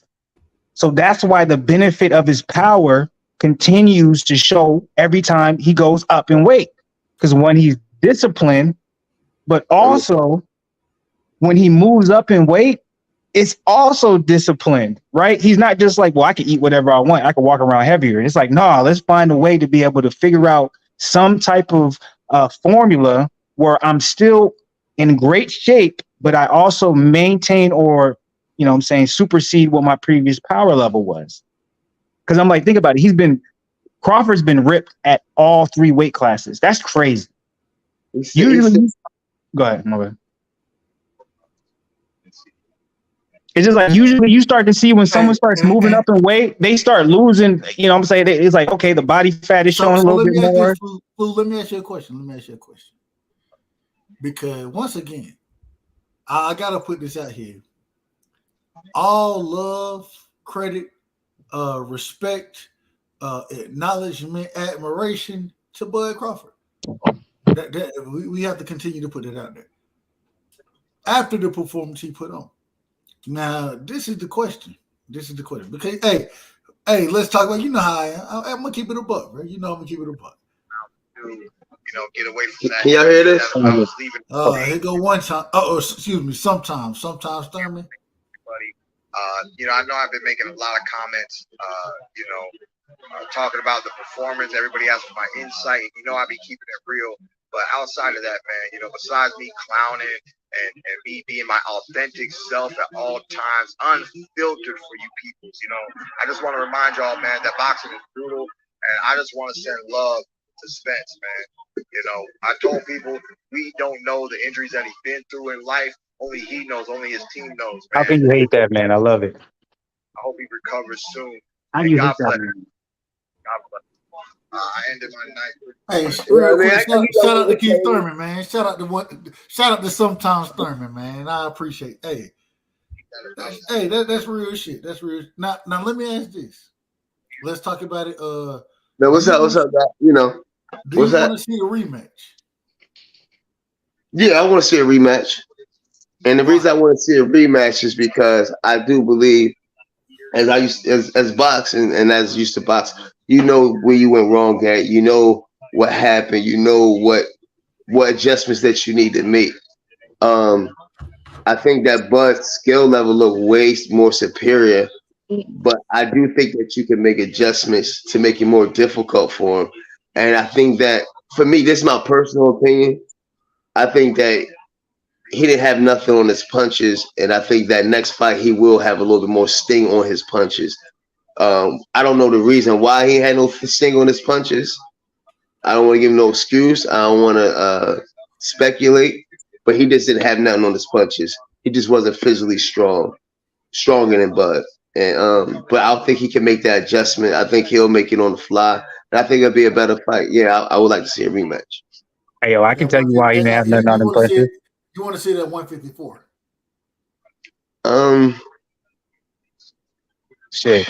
If we going off of dubs, what he was talking about with Keith Thurman and Errol Spence, that seems like a cop out. Yeah, at 154, that's not where the belts are. I would give him a rematch at 154, but I wouldn't give him a rematch for the belts. No, this is according to EJ and his team, not me. I know, but hold on, damn. They already said that they moving up regardless. So I don't think it's going to be a rematch for the belts regardless. Well, he already said moving up, and Terence Crawford said it's not going to be for the belts. No, what I'm saying, Terence Crawford trainer said, I don't care if he move the 154, it's still going to be the same ass whipping. We go up there too and whip his ass. It don't matter what he will whip his ass. It's an easy game plan for him. That's according to. I heard that with my own ears, according to Bud's trainer. I don't disagree with it, though. I don't disagree with it. I think, especially from what I saw in the fight, I don't know what I don't give it a bigger weight class. If you punch a little harder, you could be doing all of that, but instead of leading with the jab, we come in a little bit, then put the jab out there. Don't just keep putting the jab out there. Spence I think he have that though. Huh? But that's what. But you ask what he can work on. I mean, that's adjustments that you're going to have to make. Like you said, I'm saying. Can I come in now? I gotta be. Let me get my analytical shit in. I'm gonna answer some of the things. Let's talk about it. Saying okay. So adjustments, yeah. If he makes adjustments, he can maybe change the way the fight is. But one of the main things that I said before this fight happened, when it came to who I was choosing, yeah, y'all can say, okay, you've been a Terence Crawford fanboy since day one. That's fine. But I back my shit up. And what I said specifically was, when we watched Errol Spence in his fights, and when we watched Terence Crawford, and I love it because I was backed up by Roy Jones Jr. because he said the same shit after in his post fight, after the fight happened. He said the same shit I said, you know what I'm saying, but in a more intricate way because he's a legend. But I said, you've seen Terence Crawford make adjustments in fights. You've seen Terence Crawford change his game plan to be able to get and do what he needs to do in order to win. Errol Spence has never done that. Errol Spence has won all his fights fighting in the same stylistic approach. I'm going to come forward, I'm going to pressure you, and I'm going to make you quit or succumb to my will. He has never made adjustments in the sense where I need to change what I do to get a W. Can I say this, Flu? Can I say this, Flu? Go ahead. And it's funny because when you say it, I look back and I think of it this way. I've seen EJ fight different ways, right? The thing is regardless of the different ways he's fought, the overall style has still been the same. It's still been, I'm going to pressure you. I'm going to make you fight me. Now, how I break you down. What I like against Ugas, he found the uppercut, right? Right. That might be different. I agree. Right. But it still goes into, and I agree. And I gotta say this. One thing that I saw from Bud, and this is my personal opinion. I'm gonna tell you this. I think Bud looked better against EJ than he has against any of the niggas I done seen him fight. Absolutely. Absolutely. That's what I saw in the fight. That was his best performance. But also, hold on. Let me get this off. Let me just add this in real. It's gonna add to your point. I promise, Doug. I'm gonna let you add to it. I promise. I gotta get this off. And the reason I gotta get it off because I picked against him, man. So I gotta get this off. And I say it respectfully. I know this your shit, bro. I apologize. But I do have to get I ain't tripping about that. I don't care about none of that. Go ahead, man. No, you know why Dub say that? Not because you know why Dub say that, because on his shit, he be like, ho, this is my shit. This my right here. Hold on. I control this shit. Go ahead, Dub. It's your turn now. Go ahead.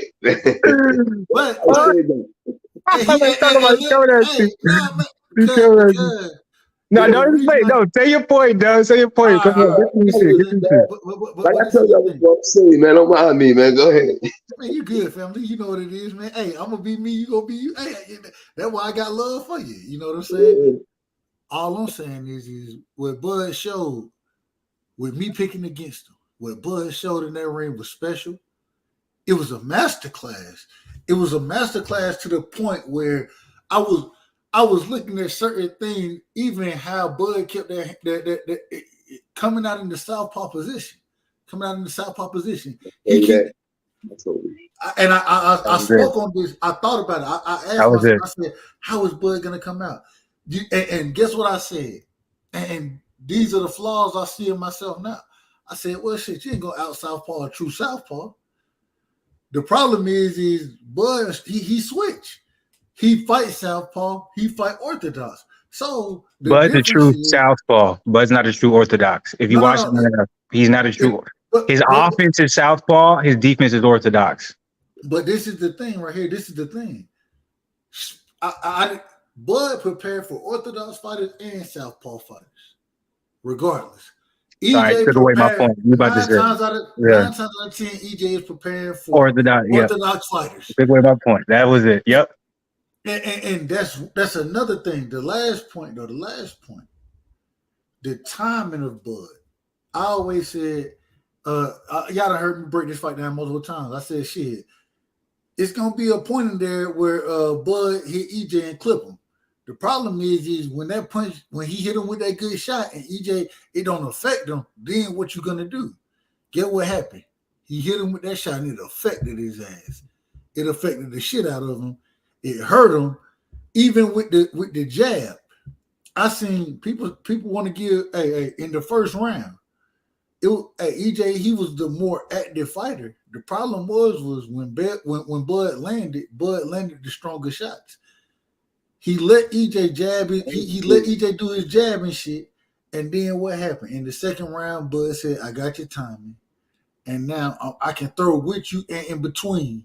And when you throw, I can get there first because I'm longer and I can parry your shit. And that's what he did. So let me piggyback some off of what you're saying real quick, Doug, because I do want to. This is what I want to do. All right, I'm a Terence Crawford fan, right? But I still want to give Errol his flowers, because if there's one narrative that has been, and I do support the narrative because it's true. Like I agree with you. This is the best he's ever looked, Terence Crawford, right? And it seems like when you look at his other Terrence's other fights, it's like, well, Errol Spence, like him fighting Errol Spence, that seemed like his easiest fight. So how good is Errol Spence? But I actually think if you are really watching closely, that's a testament to how great Errol Spence is, because he has never come out from the beginning in a southpaw stance.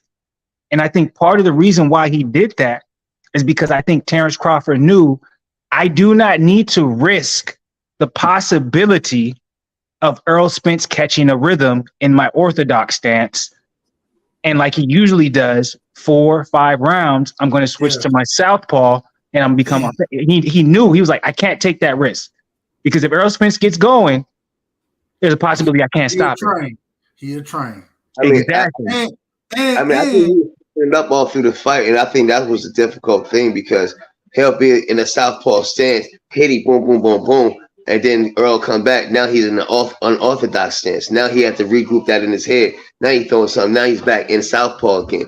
Most fighters don't fight like that. When you get a fight like that, it's hard to adjust. Did he switch in the fight? Did he switch? Yeah. No, he didn't. He did not once. He was southpaw the entire fight. He didn't switch in the fight. When he was in the mix, he was fighting southpaw, boom, boom, boom. Then mix, he'll come back in unorthodox, hitting, boom, boom, boom, and then he'll come right back in southpaw again. It was real smooth with it. I know. He did that, but I mean, when I talk about how Terence Crawford fights, he does that, but he does it in a sense of, he does it where he's setting up his opponent. So majority of his fights, he'll come out in orthodox because he wants the fighters to get comfortable, and this is how I usually fight. And then he figures out their rhythm. Because I'm like, it's known. If you watch Terence Crawford, orthodox, he's a defensive fighter. He's breaking his fighter down. Once he figures it out, he goes southpaw, he becomes offensive. So I think it's a testament. It's like, we can't take away. Errol Spence was that good where he said, I'm going to come out in southpaw, and stay there because, one, I know this is where I'm most offensive, but also, two, it was a game plan. Like Dub said, like Errol Spence is not used to fighting other southpaws, so it works in his favor. Yes, it's something that he will be able to utilize. And you see, Errol Spence was uncomfortable from that from the beginning. Even in the first round, where Errol Spence was somewhat effective, the only thing that he was able to utilize that worked for him. He wasn't effective. He was active. I said somewhat effective. I said somewhat. Okay. I'm like, and the reason why he was somewhat was because it wasn't his jab, it wasn't a left hook, wasn't a right hook or right hand. It was his body work, and there wasn't really any body work. But it was more so him setting up. I'm gonna throw the jab up top, and I'm gonna go to the body down low. But that was just Terence Crawford. He was baiting him for that. He wanted him to get comfortable throwing that because he said, "I'm going to hit you with that uppercut." So I want you to get comfortable throwing high and then reaching down low to go to the side, because once you reach down low for that, here comes the uppercut, which you got a knockdown from it. And for some reason, it seemed like that Errol Spencer made himself seem small when he threw the jab. Like when he was, don't you know how you throw the jab? Like when he threw the jab, his statue got smaller. So now he's punching down on him instead of punching up. You know what I'm saying? He was telegraphing the body shot. He was setting up the jab to throw the body shot. So like, but this was the thing. You throw it, go ahead. No, this is the thing. He was making himself small to some degree. I agree with that. The problem was he had to start making himself small early in that fight. Go back and watch. Bud was catching him more with body shots. Errol was landing body shots here and there. The thing was, a lot of them were low. The ref was warning them, and Bud Bud defense was spectacular. He was catching shots. You know what I'm saying? Errol was looking for the left hook. You know what I'm saying, or the left overhand. And what Bud do? He'll allow it to come and just catch it. You know what I'm saying? He would catch it every time. The thing is, I saw a beautiful breakdown where it was on Instagram. I think I already not in this stream, but another stream I told you, but it was this white dude. And he talked about how Errol, he would jab, right? And Terence Crawford, he was like, yo, I'm a jab with you. because I'm faster. So I'm gonna get my jab faster. So what Terence Crawford do, as soon as Errol Spence got ready to jab, he jabbed up top and it would hit Errol. He did it again. Then he said, all right, I'm gonna fuck you up. Then he went and he jabbed to the body right away because it was so clean. Errol was like, well, shit, I'm gonna jab you to the body back. And so when he went to jab to the body, he put himself out of position. And this is something that I talked about too. And I got from another Instagram post for how much better the feet position for Terence Crawford and Errol Spence is. When Terence Crawford jabbed to the body, he stayed in position. He wasn't off balance. When Errol did, his back foot lifted off the ground. And so he's leaning and he's all off balance. And as soon as he jabbed to the body, he's coming back. And this goes back to what let's talk about it with. He went kind of in an orthodox stance. He didn't go in an orthodox stance, but when you're used to fighting orthodox, to throw a 2-1 that clean, you know, nigga, you don't see nobody throw a 2-1. He threw the 2-1, and that's when he got his first knockdown. I was like, God, I love when people slow stuff down and break it down that way because you would never. It was so beautiful. So that makes him now. If I got knocked down from when he was unorthodox, now I'm not comfortable at all.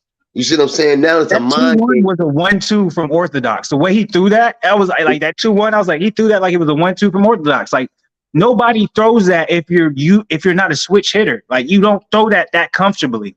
And that's my point to make. So now at that point in the junction, the next round he was lost. Now he's back at southpaw. Now he like, oh shit. See, this is the thing though, and I agree with everything how y'all just broke that down. And this is what I saw in the fight. One of Bud, and we don't speak on this enough in the sport of boxing, in my opinion. One of Bud, the ability, his eyes, you know what I'm saying? His ability to see things.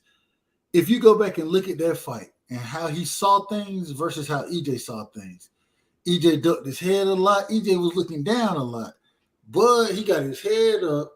He see your shit coming. He got and it's crazy because I always say, man, Bud, he'll go out there and motherfucking get clipped a couple times in a fight, right? The thing is he know, and this is what I gathered from this fight. He know who he can get clipped against, and he know when he can fight, when he don't need to fight. He know, like I said, this was the best I've ever seen him. I ain't never seen Bud look like this Bud right here. The thing is, it took a top level opponent to bring it out of him. And then get what he said. All right, now you brought it out to me. Now I'm gonna show you where I'm truly at. Can I say this though, Doug? That's special. That's something that you don't see in a lot of fighters. That's special. That's ATG special, bro. Like respectful. But if we watch a lot of sports, right? A lot of times, like some sports, it's like, okay, if you want to see the best, you got to fight the best. Excuse me, if you want to see the best, you got to play against the best. Even in basketball, like you'll see a team go against someone who's not really that good, and they'll struggle with them, and they go against a really good team. It's like, oh man, they look amazing.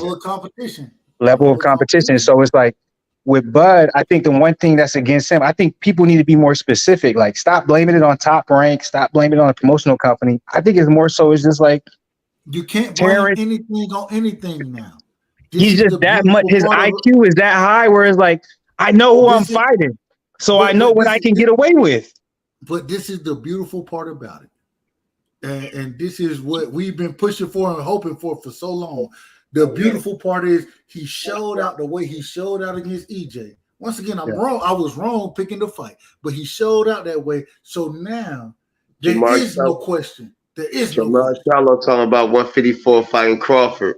Yeah, don't do that. Please don't do that. I think you got to get past Canelo first, and we gonna get to the Charlo brothers, nigga. Because you see the title below. We gonna have to talk about that slap with Caleb Plant.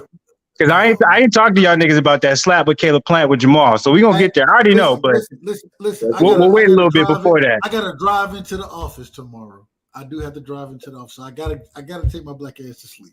That's why I ain't been rocking like I normally do. Because you good. Back and forth, so. But we gonna talk about that shit.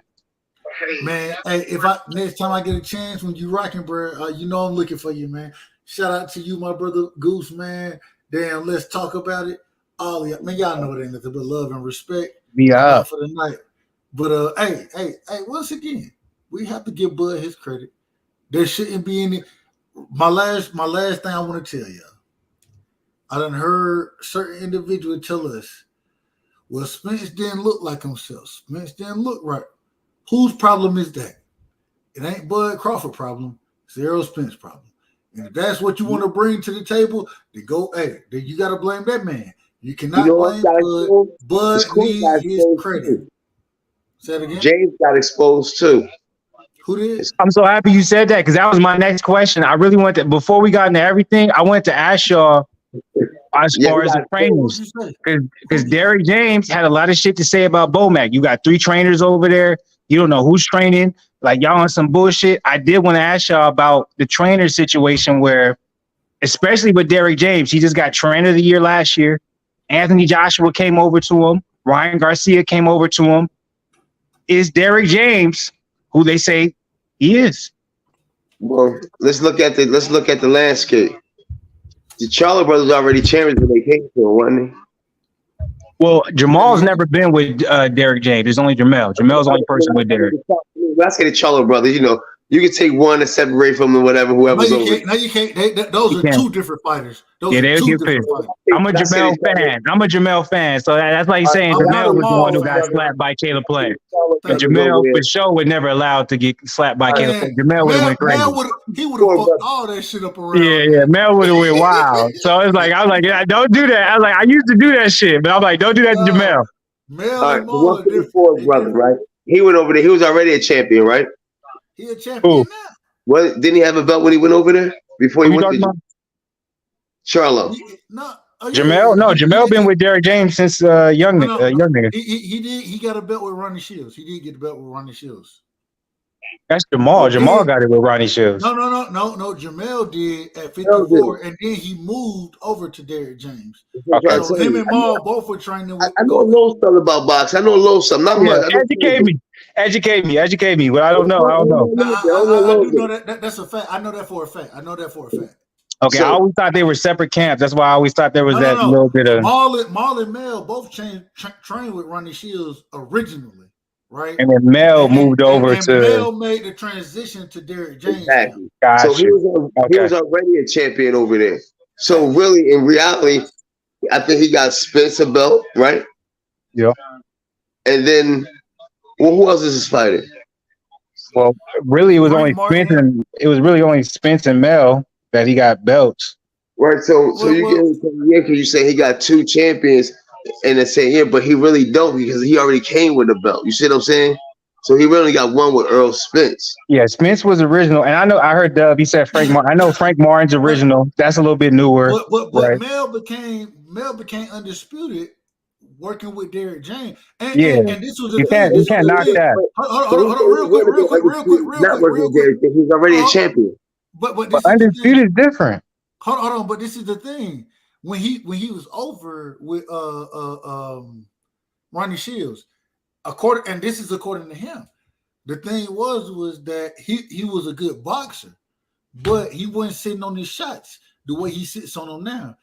The fights, if you go back and look, he was under or I believe he moved from after what fight was it? It was the first Harrison fight. After the first Harrison fight, he was with Ronnie Shields in the first Harrison fight. Yes. Oh man, I'm so disappointed with myself. I thought he was with Derrick James at that point. Derrick James too. No. So, hell no. It wasn't. He was still with Ronnie Harrison. Then his first loss, he was with Ronnie Harrison. Okay. I mean, not Ronnie Harrison. Ronnie Shields. I know what you're saying. I know. Then he made the transition over. That's when he started sitting on this shit. That's when he knocked out Tony Harrison. The second fight. That's when he made the transition. And then, moving forward, those type of things, it moved on. But even the Castaño fight, when it was a draw in the Castaño fight, if you go back and listen, Derrick James was given the right instruction. The problem was he wasn't listening. Derrick James told him to stay your ass off the ropes. And what he was doing, he was leaning his ass on the ropes and Castaño was teeing off. They made the adjustment and he stopped him. So can I say something though real quick? I'm like, I know Derrick James was given the right instructions, but I'm like, if your fighter is on the ropes, I don't like Jermall has never been someone who to fight off the ropes. So that tells me that you didn't have him prepared as far as physically. I'm like, Jermall has never been someone to fight off the ropes. He never. did in that fight. Did and he so do it in that that tells fight? me that physically you didn't have him in shape. And I don't know, being in shape, that's I will say 50-50. this, Like that's and, somewhat trainer, that's all to the person. So I'm not putting that on Derek James because I'm like, that could be also. But I will say this. And I've never training for the mind, the body, and the soul as well as the hand. You got to train it for cardio. You got to train it for weightlifting. You got to train it for the ring. But you know, boxing, when you're an old school boxer, a lot of old school boxing trainers, they be like, when it comes to being in shape, they put that solely on you. Like, we're here to make sure your shit is fine tuned on stuff. But when it comes to like, go run, nigga. Yeah, they be like, nigga, when you come into the boxing gym, they be like, did you run today? You be like, no, I didn't run today. I told you to run, but nigga, let's go spar. Like they don't. A lot of old school boxers, they don't give a fuck about making sure your strength and conditioning is on point. Like they like, nigga, go hire someone. They be driving that car, you running, driving behind the car, like the Rocky movie, like Muhammad Ali. That's a special type of trainer. That's why it's like, it kind of goes back to you like Bo Mac and Derek James. It's like, there's a reason why Bo Mac got 3 trainers, because he said, nigga, I don't give a fuck about the physical shit. That nigga handles that. Yeah. Like, we got a team here, nigga. And we got a team here, nigga. Like, I don't handle that shit. Like, you see me, I eat. I make sure that the fundamentals is on point. The other shit. But when it comes to these, I'm watching the film. Look, I'm watching the film. I'm gonna be in your corner. Damn it, I'm gonna give you your motivation. I'm gonna give you up. I'm like, nigga, I'll give you the film. All that shit. Hey, Bernie, pick them mix up, Bernie. Get it in, brother. Get it in. God. I'm like, when a nigga say he got 3 trainers and shit, I be like, that's not a bad thing. That's a good thing. That's killer. I need help. I need the help. I'm like, these boxing trainers, man, they be extra. They be thinking like I should be the only nigga in camp, and it's like nah, like a lot of y'all boxing trainers, y'all only give a fuck about doing mitts and doing boxing drills, and it's like that shit don't got nothing to do to being ready for being in the ring. Yeah, why he I got to work with these other boxers I got in here. You know what I'm saying? Everything gotta work out. All right, he's on his road work now. Or you, I need y'all to hit these mitts. Bing, bing, bing, bing, bing. Hold on. Let me ask this. I got a question for y'all, man. But now, this is the reality of our life right here. We all love boxing. This is reality. Bud and EJ is over. It's over. We done seen it. The biggest fight, the fight that we all been wanting to see. We done seen it. Now, what's next for boxing? What fight are you looking forward to? Well, that's easy. That's easy. Mel Canelo. Like that's easy as hell. Yeah, I'm like, the reason why that fight happened, like, come on, let's be honest. And this is why I get mad at like YouTubers and like these big YouTuber boxing channels. It's because like I know y'all niggas getting like y'all paid, y'all got sponsorships, like y'all in connection with all these big companies. So y'all don't really be talking what it is. Jermall Charlo versus Canelo. The only reason why that shit happened was because Terence Crawford versus Errol Spence happened. The only reason why Terence Crawford versus Errol Spence happened, shout out to Calvin Ford on his interview, is because Gervonta Davis versus Ryan Garcia happened. Like, these fights don't happen if these other niggas ain't making this shit happen. Like, let's be honest. Hey, nigga trying to make big fights, man. They trying to go ahead. Let's talk about it. No, I was saying Tank and Garcia, they wanted to fight each other.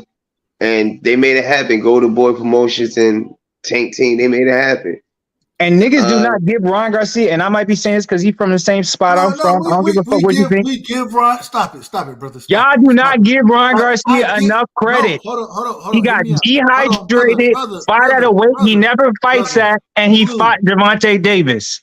Flu, let me just say this. This is what I want to tell you, Flu. This is what I want to tell you. It was a huge He ain't from specifically where I'm at, but he's from the Honey Desert. So I'm like, y'all niggas be clowning Ryan Garcia. I always support that young nigga. Young Mexican brother. He ain't niggas, but I always support. Go ahead, my bad, Dub. Listen. At the end I'm done, my bad. No, I'm here. I'm listening. I mean, I had to let my brother finish. My brother, he said he had to finish, so I wanted to make sure he was done. I'm done. I know he loved the brother Ryan Garcia. I know he loved him. I ain't got no problem with it. Problem with it. That's okay. And we need to give that young brother credit. He needed his credit. He did. He helped make that fight happen. He went against what Oscar and his promotional team was telling him. He went against it. He utilized his lawyers to make that fight happen. Oscar talked shit about him. Like, hold on, let me just finish. Let me finish. I gotta give that young brother credit. So I'm not a big fan of him. I think he can work a lot harder than he worked. I agree. I agree with you. At the end of the day, I have to give him credit because he made that big fight.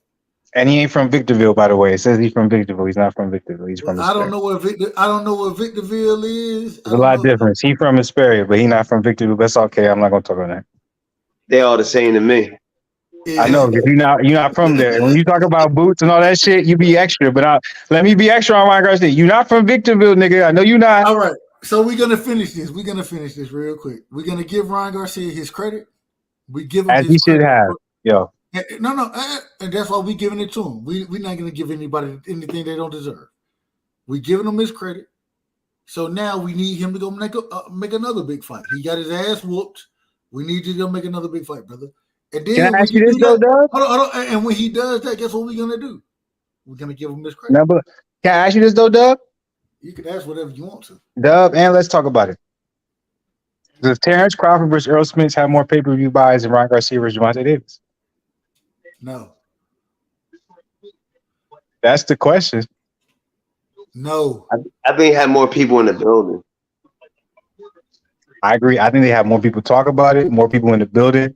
But when it comes to pay-per-view buys, I'm like Gervonta Davis versus Ryan Garcia did over $1 million. By the way, it did that not because of Davis. It did it because of Ryan Garcia.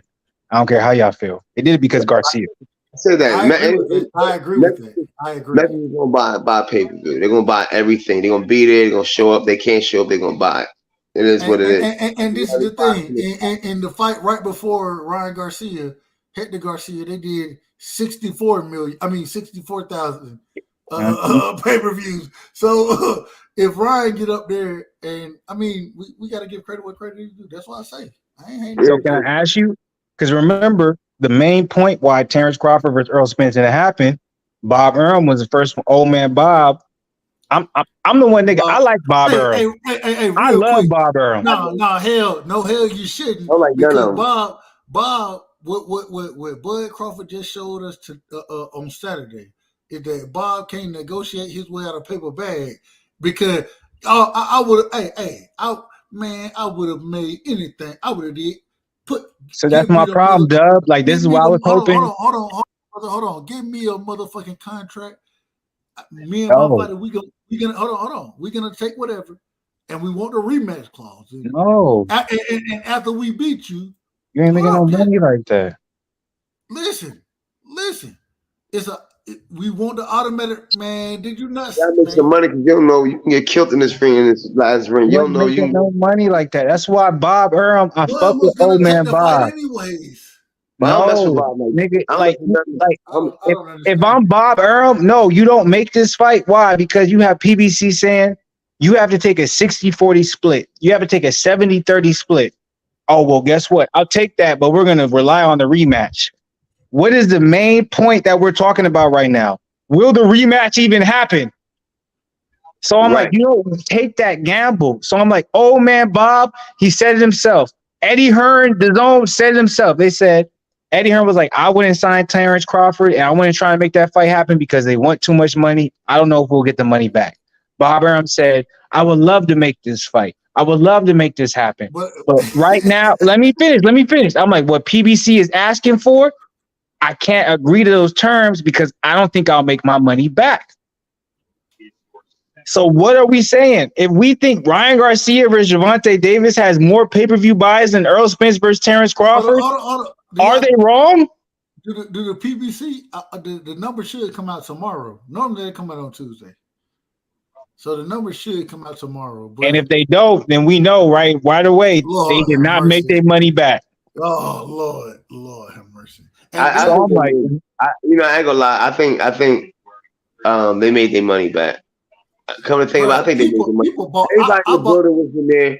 Everybody was in the building there. Everybody's mother bought the pay-per-view. Even I know some females that was having a fight party. They don't know nothing about boxing. You know what I'm saying? Niggas bought this pay-per-view, bro. I think Hey, niggas bought this. I'm gonna tell you right now, when it comes to PBC and they pay-per-view events, there's a lot of talk. There's a lot of people saying, man, this shit went this way, and all of a sudden you're like, damn, this shit did 700,000 pay-per-view buys. Like, that's the thing about PBC. They connect with our people. I'm not trying to be that nigga, but they connect with our people and everyone realize it, but we ain't talking about our people. You got to reach outside of that shit. You definitely do. How many people cared about Terence Crawford versus Errol Spence? I'm not saying it's not going to. I'm just saying right now, the most pay-per-view buys is Ryan Garcia versus Gervonta Davis. If you're telling me you don't think it surpassed that, that's not a win. That's not a W at all. That's an L. It don't surprise. That means not a W. They broke the internet. That's an L. Listen. If they do more than 750,000, 750K. That's an L. If they do more, no, hold on. Hear me out.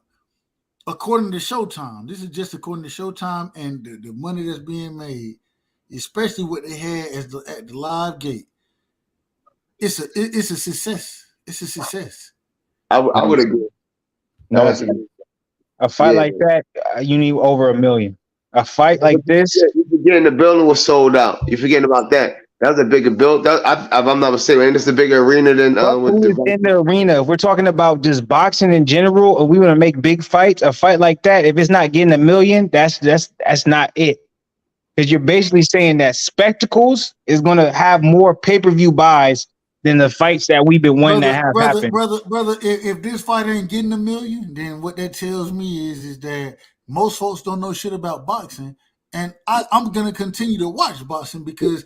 You don't know that, dude? Most niggas don't know. I'll tell you right now. Tyson Fury versus Ngannou is going to have more pay-per-view buys than this. Who cares? I'm not going to watch it. Yes, you are, nigga. Stop lying. You may not pay for it. You may not pay for it, but you're going to watch it. You're going to watch it. Is it boxing or MMA?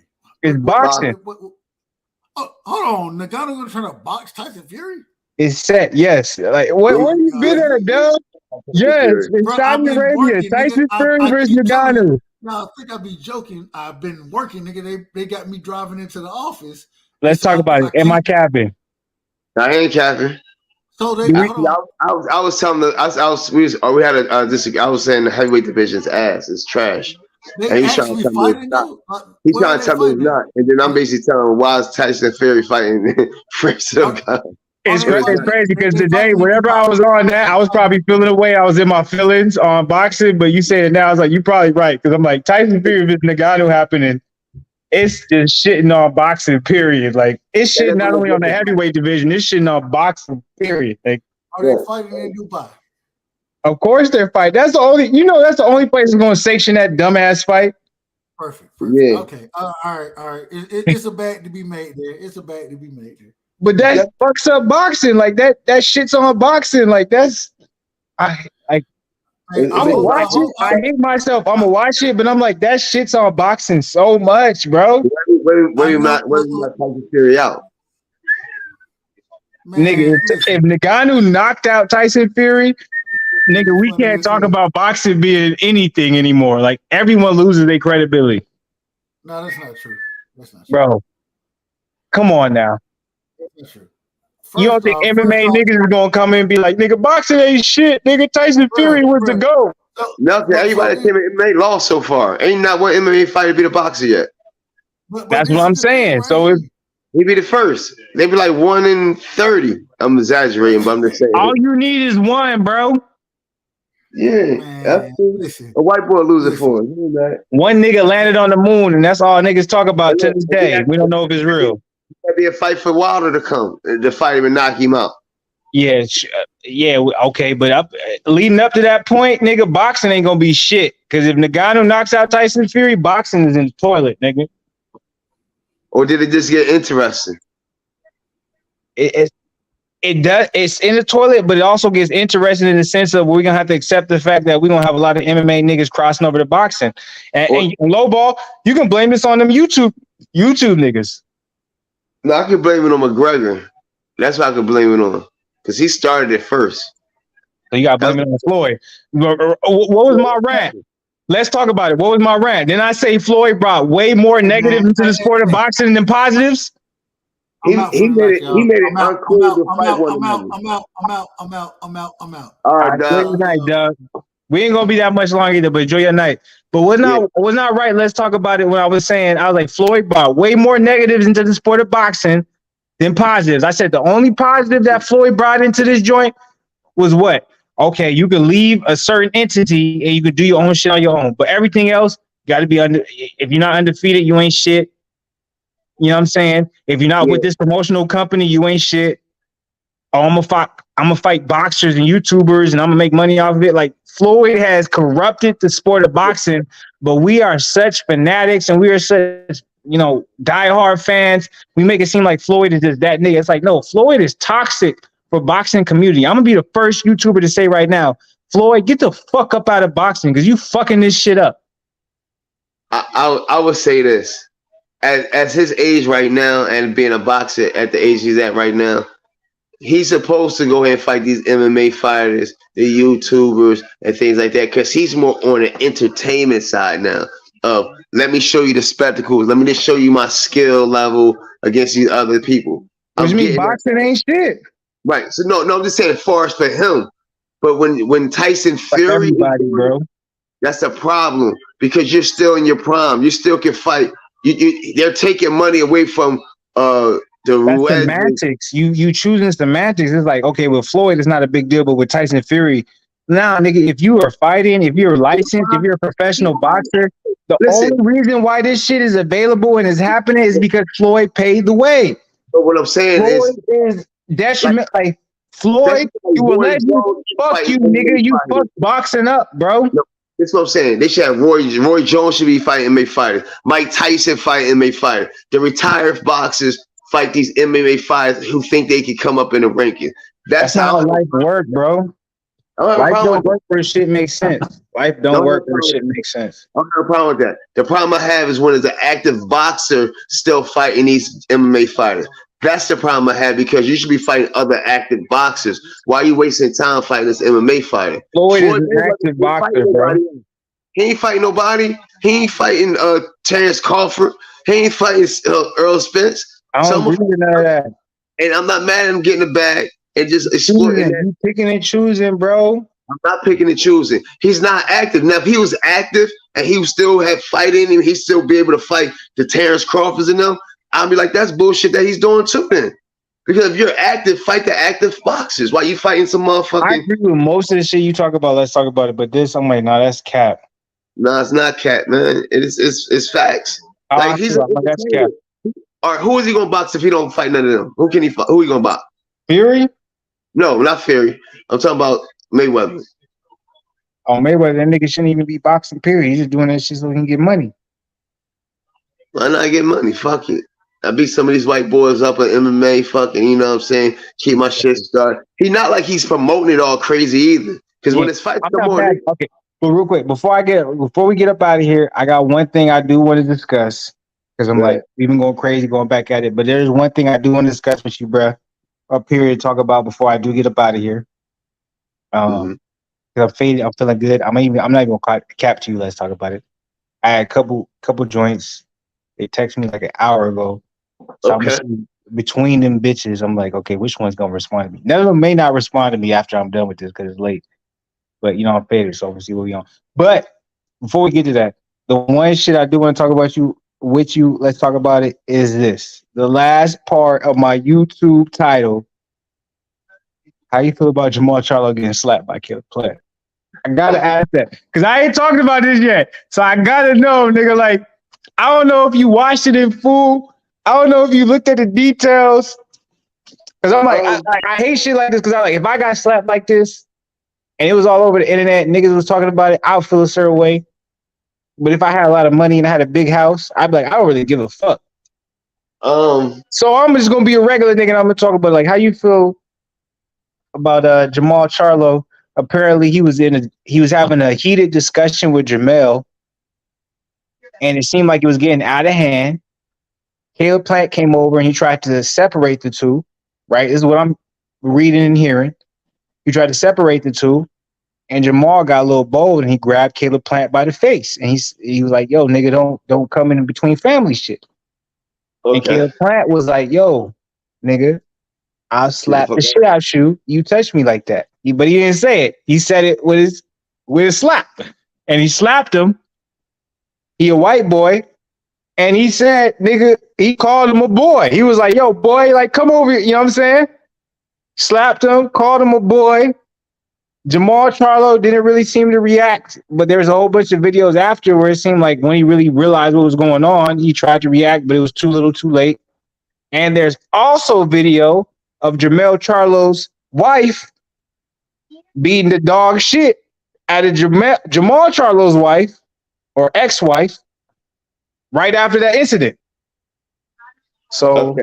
All right, hold on. I'm watching it now. Let me see something. Oh, you ain't seen it yet? Okay, yeah. Go check that out. We got live reaction right now. Let's talk about it. That's crazy. So look up Jermall Charlo getting slapped by Caleb Plant, and then also you can see Jermall Charlo's wife beating the dog shit out of Jermall Charlo's ex-wife. Oh! That shit happened fast. Yeah. And after he did it, he called him boy. He said, "Yeah, come get some, boy." And I don't think that was nothing where he was trying to be racist. It was no racist shit. He was just like, that was the reaction. Because, Caleb Plant, we all know, if you follow Caleb Plant, he's from the hood type shit. Like, he wasn't white boys where if he say nigga, if you don't got the hands and you decide to be like, yo, you can't say that shit, you better decide whether or not you want to tell him he can't say it. I'm getting pistol. Niggas don't know that. Like, a lot of niggas don't want to be admitting that shit. Like, nigga, no motherfucking say this shit. Don't find no boxer that's 180, 190. That's a boxer that's been doing it on a high level. I'm popping you, bro. I'm just letting niggas. I'm telling all those boxers out there, no, bro. Don't go up on me acting like you can get a fair one because we not. But can I say this? You know what I noticed from that when that shit happened? There we go.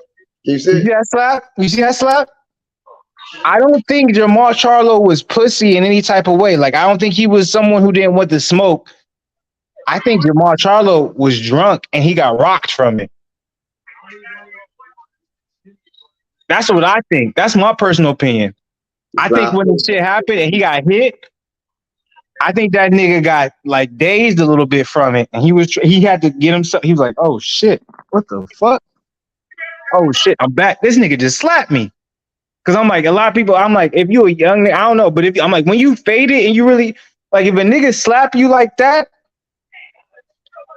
like, I know some people might be in like, flight or flight type shit, but I'm like, the way it seemed to me, it seemed like Jermall got hit and he was faded. But Caleb Plant used to smacking motherfuckers though. I know.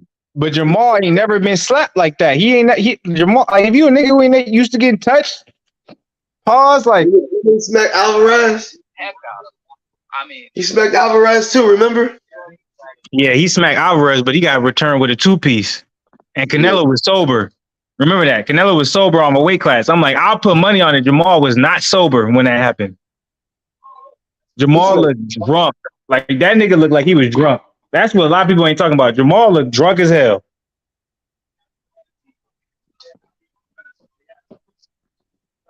Hold on. I'm looking at it. I'm slowing it down. It looked like he was like that, and he turned his head a little bit. I'm just looking at Jermall's reaction. I'm like, he got hit, but I'm like, you can't tell me that nigga wasn't drunk. You could tell that he was like confused, like, damn, this nigga just hit me. And then he was like, wait, hold up. Like, I promise you, I'm like, that nigga was not sober, bro. And I'm not even trying to make no excuses for Jermall because he got slapped up. He got embarrassed. But I'm like, I could tell from how he was. I was like, that nigga was not sober. I'm like, if he was sober, he would have returned real quick. You can tell that nigga got hit and he had to calculate, like, wait, did I just get slapped? Am I wrong? Yeah. You can tell Jermall was not sober and he was like, wait, I just got slapped. Hold up. What the? Hit him with the left too. Bang! Hit him swift too. He hit him like this. When he caught him, he hit him like here. He didn't catch him here. He caught him here. But even that, I'm like, that's on the chin, and I'm like, Plant threw it like it was a left hook. Right. So I was like, that shit threw off his equilibrium. But also, I think the reason why he had a weird and stagnated response was like he was gonna walk off. If I would have asked Jermall Charlo, I was like, nigga, how many drinks you had that night? I bet you that nigga would say at least 3. I was like, because I'm like, nigga, you look like you was drinking. I'm like, the way you got hit and then followed him after, I was like, you was drinking. Yeah, he was like this. Y'all just calm down, calm down. I bet you the nigga was so drunk. Because that's the thing. I'm like, y'all know, I'm like, we're grown men. Like, we don't take that disrespect. If we're sober and we feel that pain, nigga, it's a problem. And he's a fighter, nigga. I'm like, he wasn't on no bitch. It's crazy because I see so many comments saying, man, damn, he got hit and he wasn't even ready to get it. I was like, that nigga was drunk. He probably didn't even feel that shit. He probably had to realize, like, wait, did this nigga just slap me? Like, that shit probably didn't feel like nothing. No, probably was he got smacked. And when he got smacked, he like, oh shit.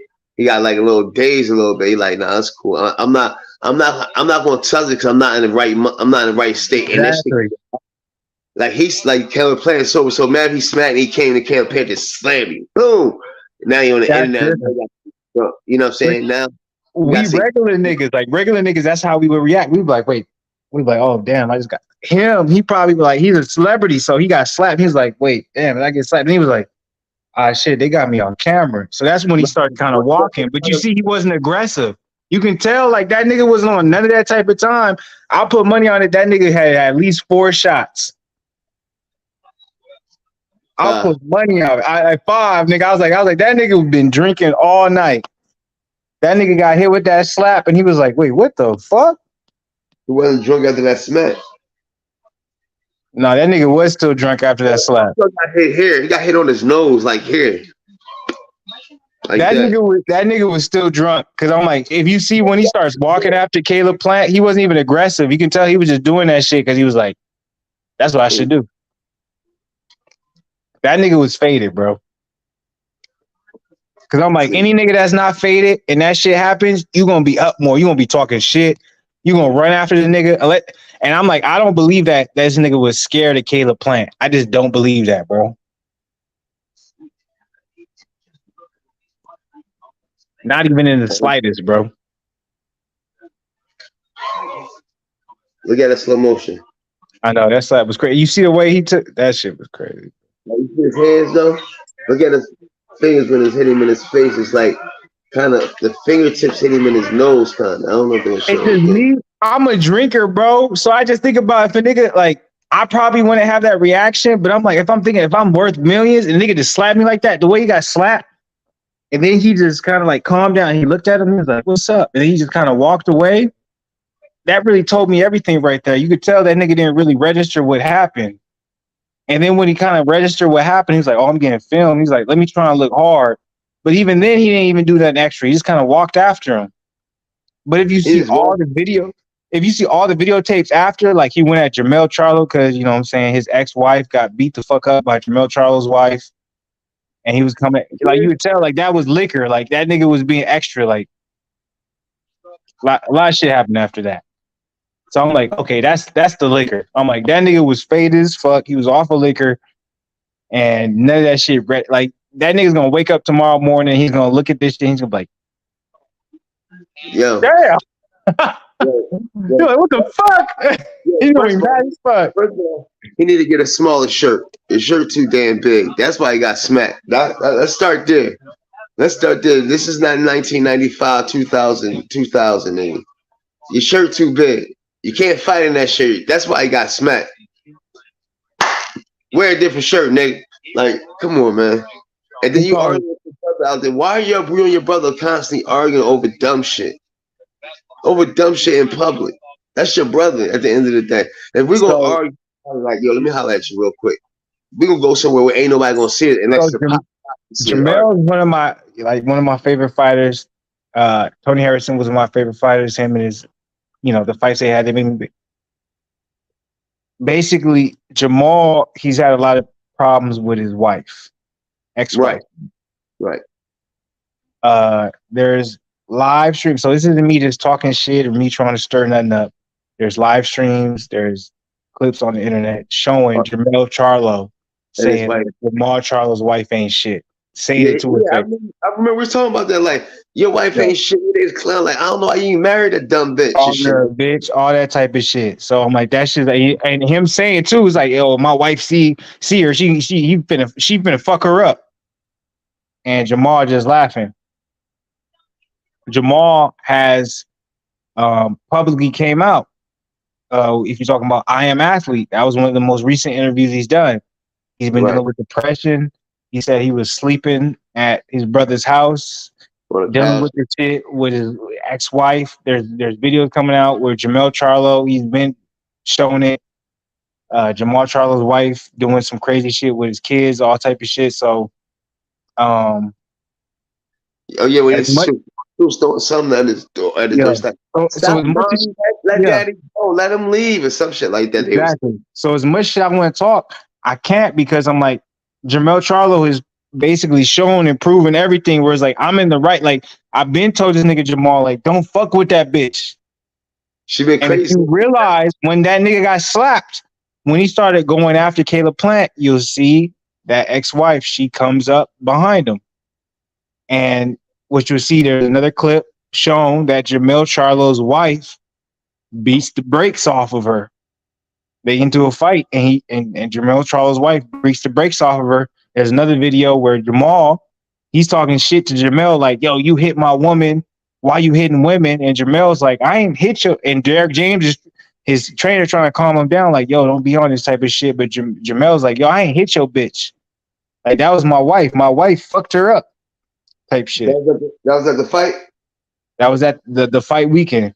That's why Terence Crawford made that statement in the press conference where he was like, yo, y'all worried about everything other than the fight happening. Like, y'all got so much shit outside. Like, that's why Terence Crawford was saying, like, yo, you ain't even focused on the fight. Like, you got all this other shit happening. That's what it is. That's it. That's the video. Y'all want to see the video, y'all? So I'm like, that video is Jermall Charlo's wife fucking up Jermall Charlo's wife. And Jermall was like, he was trying to say Jermall put hands on his ex-wife.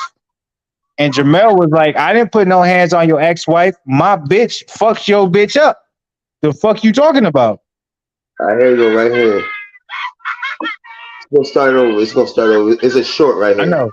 So just off of this shit, I'm like, man, Jermall finna lose against Canelo, because Canelo ain't dealing with none of this ratchet ass shit. That's crazy, right? I'm still gonna get a better one. That's it. Now I'm like, just off of that, I know Canelo finna win this fight, because I'm like, Canelo ain't dealing with none of this ratchet ass shit. I'm like, I fuck with Jermall. Jermall, like, I don't give a fuck about them bitches fighting. He's that type of bitch that leave this joint. Like, I don't give a fuck about them bitches fighting. And my bitch won. It's a different if his wife would have lost. But it's not even that. I agree with you, but you have to think about this. Jermall is his twin. Jermall's been dealing with mental health for the last 2 years, and I'm like, they literally said on the I Am Athlete. I watched that I Am Athlete interview. Right. Jermall was talking all his shit. He was up, confident, and Jermall was just, that nigga started crying and shit. Because Jermall slept at my crib, all that type of shit. So you have to think about it. I'm like, even if I'm up like that, if this is my twin. Yeah, but the twin is, if I keep telling you why you with this dumb bitch, she's making you depressed. You're making yourself depressed because you're with her. You constantly staying with her. That's why you're being in the state that you're in. I've been telling you. Not dealing with that, though. That's the thing. No, but what I'm saying is, I'm done with you. Only reason I'm bringing it up is because you keep bringing it up. I'm done with it. You can't be done with your twin, bro. I got a brother. My brother 3 years older than me. I don't give a fuck how I feel. As much as I can talk shit about them, that's always gonna be my brother. Like, that's the thing. To the wheels fall off. But I'm done with your situation, your marriage situation. Because I'm telling you to leave. I'm telling you to get out. I've been telling you this since we was in high school. It's not that easy, bro. And I understand that. But sometimes tough love, that's what you have to get. I can't hurt myself and have my mental illness because you don't want to leave a situation. You see what I'm saying? I agree with you. I agree. I'm just saying it's not that easy where I like as much as I feel like, yeah, that can be said, that's not gonna happen. You need to sleep on my couch. You want to do that? I'm cool. But I'm going to go over here and do this boxing thing, baby boy. Now, you want to come join me when you get right? You get right. You can stay at my house as long as you want. But she got to go, though. She got to go. I agree, but it don't seem like that's the case. So I'm like, that's a unfortunate event. I'm like, that leads up to a great fight. Caleb Plant versus Jermall Charlo. Yeah, she crazy, yo. Is this who wife is this?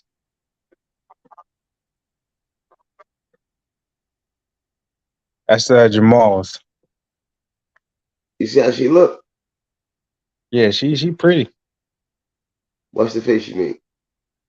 I know, but the bitch is crazy. Is the thing? It's like crazy. I don't like to be the type of person to be like put it's unstable. How about that? I don't like to be the type to do that, but I don't think that type of mindset or the way you move, that doesn't come from being just like the way you look. It comes from if you're dealing with someone from a long term. So it's like when you high school sweethearts and shit like that shit can be toxic.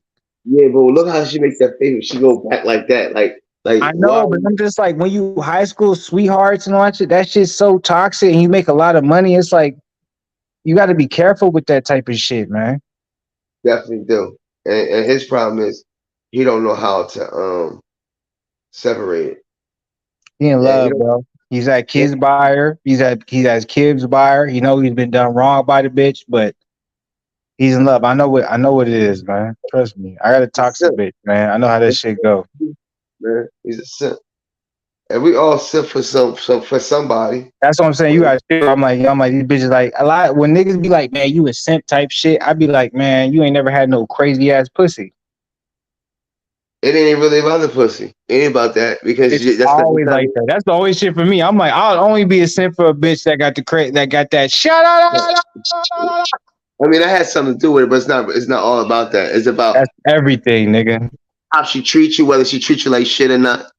You don't give a fuck about none of that because it comes like, come on, I'm gonna tell you right now. I'm like, you must never be in no toxic situation. You don't give a fuck about how the bitch treats you. If that shit you don't give a fuck. I don't get toxic situations. I leave toxic situations. I don't have no love for them. As soon as I see toxic and you start acting crazy, my love go out. See me, I'm a Scorpio. My love goes straight out the window for you. Like that shit must have not have been fire enough, nigga.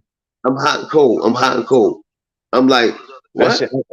I wish I was your sign, nigga, because I'm like, when that shit fire, it's hard to leave that shit alone, nigga. All you gotta do is hurt my feelings for a little bit. You hurt my feelings for a little bit. I could be out the door, yeah. I don't give a fuck about that. I'm like, you gonna hurt my feelings. I'm like the nigga who's like, oh yeah, don't touch the fire, it's gonna burn you. You gonna have to learn by yourself. Like, nigga, let me learn. See too many times, I'm out. You ain't gonna talk to me how crazy. Nigga, I ain't finna lie. Huh? I said, I wish I was you. I ain't finna lie, because I'm like, I'm type of nigga like, oh nigga, don't touch the fire, it's gonna burn. But let me find out by myself. No, I've been like that all my life. My pop, well, rest in peace. My pop would be able to tell you. RP. My cousin, all of them tell you like, oh, he don't play. I was with a joint for like 4 or 5 years. She was a nag. She talked to my stepmom about our relationship and all that type of thing. I told her once. I told her twice. The third time she did it, I broke up with her. How you breaking up with me? Because you keep bringing other people in our business. I don't like that, and you're a nag. Well, see, I changed the game. Well, I didn't change the game. Like, that's what I like about the internet. Is like, I know I'm not gonna get too much into that, but I'm like, any last words you want to say? Let's talk about before we get up out of here. I'm like, we went too long. I'm gonna be back probably tomorrow, man. Any last words you want to tell the people, man? It was a good time. I'm not even feeling like I'm happy we talked about the shit we did. Yo, I mean, you know, I'm always here. Follow me on Let's Talk About It 1414. Like I said, health is wealth. You know what I mean? Stay make sure you take your cayenne pepper each and every day for your blood circulation, your heart, as well as for your libido. Tell them about the daily check-ins. I'm doing the daily check-ins, nigga. We back. You know what I'm saying? Make sure you're healthy, right? Right? Yeah, make sure it's right. Make sure you do your running. Make sure you do your exercise and all that. And other than that, man, have a blessed one. Let's rock out. All day. I appreciate Let's Talk About coming up here. I appreciate Dub Right Side. Dub. Yeah, much love to the people, man. We're going to be back tomorrow, no doubt. You know what I'm saying? Hey, it was a good stream. I would go longer tonight, no cap, but you know what I'm saying? I don't want to overexhaust it. It's not even overexhaustion. I don't even want to be on that type of time. It's just like I'm at the point where I'm like right now, I'm like, it's 12:38. Let me make sure I get some type of sleep. And I'm not even gonna cap to y'all. I'm not even gonna lie to y'all. It's crazy because you know what I'm saying? Let's talk about us talking this shit, but I had a couple joints hit me and I want to see what the type of time they are. And I'm not gonna do no shit. I just want to see what they are because you know what I'm saying? When I get to this point, I'll be feeling fluent, you know what I'm saying? So I want to kind of test their temperature. As you should be feeling, as you should be making those phone calls. And at this time, this is a perfect time to make those phone calls. Test that temperature. You can't get this midnight hour confused when I call. You're either gonna return and be with what I'm talking about, or you're not. You know I'm not just calling to see what you're doing at 12:30 at night.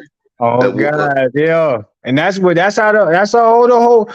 young motherfuckers. I don't know if there's any young motherfuckers watching it. I remember the last live stream.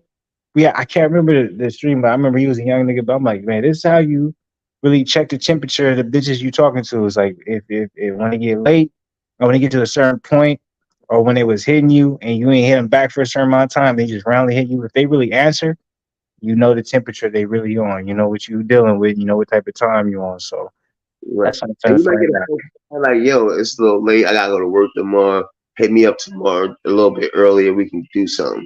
You know what I'm saying? You be like, all right, she ain't trying to fuck tonight. She ain't trying to do nothing. By the way, if a bitch tell you that and you wasn't trying to fuck and she say that, don't hit her the next day.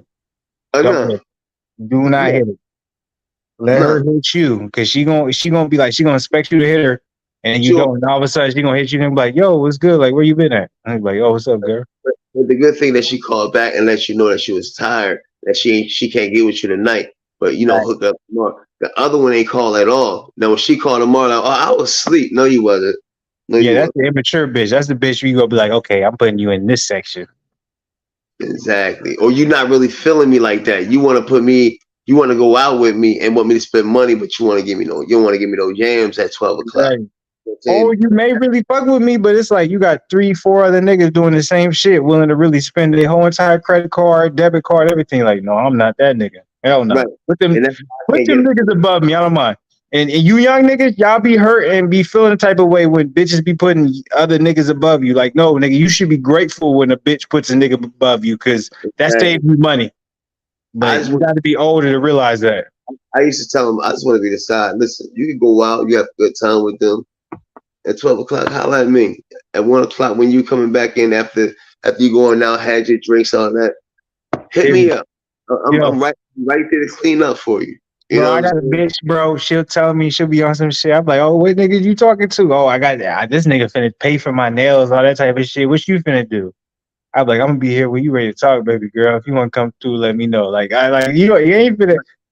We don't have. So this ain't just a sports channel, y'all. We finna have a live where we just talking about the bitches for y'all because we used to do that a lot in the day. So we gonna, because I'm gonna let y'all know because I'm like a lot of our young niggas, especially with the way the atmosphere has changed with dating sites and money and all that stuff. We gonna educate y'all because I know a lot of y'all niggas is suffering out here. Y'all know how to deal with these women. Especially y'all people that got the Instagram too. I know the women be jumping to y'all, just random girls. How you doing? How's everything? Hey, let's link up. And they be like, who are you? How do you even know me? Oh, you look cute. How I look cute? I don't even have no picture pages up there. What are you talking about? Who are you, a robot? Or well, hit me on WhatsApp. Oh, you can't. You don't have a WhatsApp. Oh, you have a Google chat. You can't hook me on that. I need to see a fit. Like, you know what I'm saying? So I know y'all getting out there getting got because I know a couple people that got already. Be careful. Y'all don't even know. Y'all niggas is pimps and you ain't even never be in the hood to understand how that shit go. Or y'all don't even know. They can't FaceTime you or they can't WhatsApp you. You can't see a visual on them. Leave them alone. If them bitches do not want to do a video call with you, or I'll tell you this is one way. If a bitch don't want to do a video call with you, that's a red flag nowadays. But I will say there's an exception to the rule. And you niggas got to be strong. And a lot of you niggas is weak. Do not text that bitch. Like, have a conversation with her. And then when she texts you something like specific, do not text that bitch back. Right. If he's not willing to randomly hit you up and be like, yo, like, why didn't you hit me back or type shit? Are you still there? Where you at? That's respond, and then tell them, oh, you can't talk. All right, let me just see you for 2 seconds. Just flash the camera so I can see you for 2 seconds, and then you can get on. Oh, I can't. Oh, okay, you can. Okay, well, no problem. I can't. We gonna have a. Trust me. We gonna have a live stream. Everything gonna be about fighting. We gonna like, nigga. I'm back on YouTube. That's gonna be like, if you know me, nigga. Like, you know, I'll be having when the basketball. I was like, we gonna talk about the big. Like, we gonna have a live stream. We gonna be talking about the hoes. Try to get these niggas right, man. Make sure y'all ain't fucking up over here with these hoes. That's what I'm gonna do on my joint too. So I'm when I start going live, I'm gonna have to bring you up, man. Let me know, nigga. You know I'll be there because I'm like, when I talk about the women, I love to be part of that because I've had so many different experiences with women, man. I can really educate these young niggas, and y'all might not listen to me, but I'm telling y'all right now, I can really educate y'all on how to get women. Because I'm like, to this day, even now, like, I don't got no kids, I don't got no wife, nothing like that. I used to be like you. I don't got no problems with the bitches. Like, the reason why I'm finna get off right now is I got like 3-4 hoes. And none of that has to do with me being no simp, nigga. A lot of that has to do with them bitches texting me. No, you only respond for 2 to 3 days because, nigga, I'm too busy. You only simp for one joint. You only simp for one joint. Only one joint you're a simp for that I know. Fuck you, nigga. The way you be giving that bread to when I can call you at midnight. Fuck you, nigga. Fuck you, nigga. But that's 100. I ain't even finna lie. And I'm like, even for her, I'm like, that's not a bitch I'm finna ever be with. She knows I'm never gonna be with, but I'm like, I just make sure she's straight. You got a soft spot in your heart for you. She got a heart right there. She got a room in your heart right there. All day. And I'm not even gonna finna cap. I'm the first nigga to be like, I'm sent for her. But I'm not a simp. But it's very different from a lot of other niggas. I'm not a simp doing this shit where I'm trying to get pussy, because she'll give me the pussy all day. She'll give me whatever I want. It has nothing to do with that. I just want to make sure she's good. And if I didn't have the money to do it, I wouldn't do it. But I'm able to. So I'm like, she finna be good forever. All these other hoes, bitches better than her, ass fatter than her, I'll never do that for her. It ain't about that. I always come back. It's not about the sex. It's not about the body. It's not about the looks. That's young niggas will never understand that. It's not about that. It's not about being a simp because I want to put. Yeah. It's not about that either. Young niggas will never understand it. It's about how she got you and how you got her. Yeah. You know what I'm saying? Whoever it may be. And that's what I'm talking about. And everybody whatever the fuck she need to make sure she's straight. On God, I don't give a fuck. And that's cool. And that's not, listen, and we should make sure our black women are ain't straight. But just don't be no dummy. You know what I'm saying? That's right there. That should be preached in the churches of God. Yeah, don't have to have a whole relationship, a whole man at home, but she still need $150 from you. That's not gonna work. But that's what's crazy. Like, niggas will look at us like, okay, what type of time you want? But you have niggas in the church, like, which I've seen, like, you sitting next to you, married, have 3 kids by the bitch. But the bitch is like, you know what I'm saying? Like, I'm like, okay, I'm like, we finna go into some we that shit gonna come, nigga. Like, but on God, bro, like, it'd be crazy. Like, niggas look at me like, why are you making sure she's straight? Why are you giving her money, all type of shit? And I'm like, you talking to me, but you go to church every Sunday and you pay these motherfucking tithes to a nigga you don't even know. You don't know where the money going to. You got a problem with what I'm doing? Fuck out of my face. Well, I know where my money going when I tithe, but at the same time, if I had a female, niggas don't know where their money going when it comes to their ties. So come on. And when it comes to a female, I grew up in the church, nigga. I really like her as a person, as an individual, and even know that we may have something every now and then, I'll take care of her. You know what I'm saying? If I was single, if I ain't had nobody, I would take care of her too. I would make sure she's straight. You know what I'm saying? And ain't nothing wrong. Me personally, I don't think nothing wrong with that because we're friends first, and I'll make sure my friend is taken care of, not necessarily. If I need the money to do it, I definitely wouldn't do it. But even then, it's like there's other people, and so it's like it's a double-edged sword. It's like, okay, you saying you don't have the money to do it, but I'm like, if anybody else asks that shit, you want to do it. It's like, yeah, I agree. So I'm like, I definitely got her on a pedestal where I'm trying to make sure, but at the same time, it's like she was. I don't know how to explain this shit. She was there. I'm like, she was there for me in certain times in my life. Nobody else was. So I don't give a fuck. Like, I don't care who it is, what it is. See, like, I think these are the wrong choice of words. And I think that's what makes you sound like a like putting her on a pedestal do anything for. It should be like, she's a really, really good friend of mine, somebody I care about, and I do the world for her. That's it. And you know what I'm saying? I don't think words should matter. I'm like, it comes down to like, there were certain times in my life, my whole family, like my mom, my dad, like my family was not there for me. She was there. So I'm like, a pedestal can be felt falling down. A friend that's for life ain't gonna never go nowhere. You see what I'm saying? I can put somebody on a pedestal until tomorrow I can take it right off that pedestal. With her, what I'm hearing is that she's a real good friend. She's been there for you, so you're gonna be there for her. It don't matter what, if she got a man or not. If she needs it, I'm gonna take care of it. Yeah, this ain't sexual. This don't got nothing to do with no sex. Like, she can have a whole man. She can be with her. I'm like, this isn't sexual at all. Yeah, I tell most niggas, I'm like, do not do what the fuck I'm doing. Like, don't, like, I'll tell niggas, I'm like, the reason why I'll give advice is because I'm like, don't be in the position I'm in. And I'm not saying I'm in a bad position. The only reason I'm doing this is because I know, like, I'm a cheap nigga at the end of the day. So it's like, the only reason I'm doing it is because I know I can, right? I can only have one person in this position, right? And it's her. And it has nothing to do with me wanting to do something with her or all that shit. It's just like, I care about the person.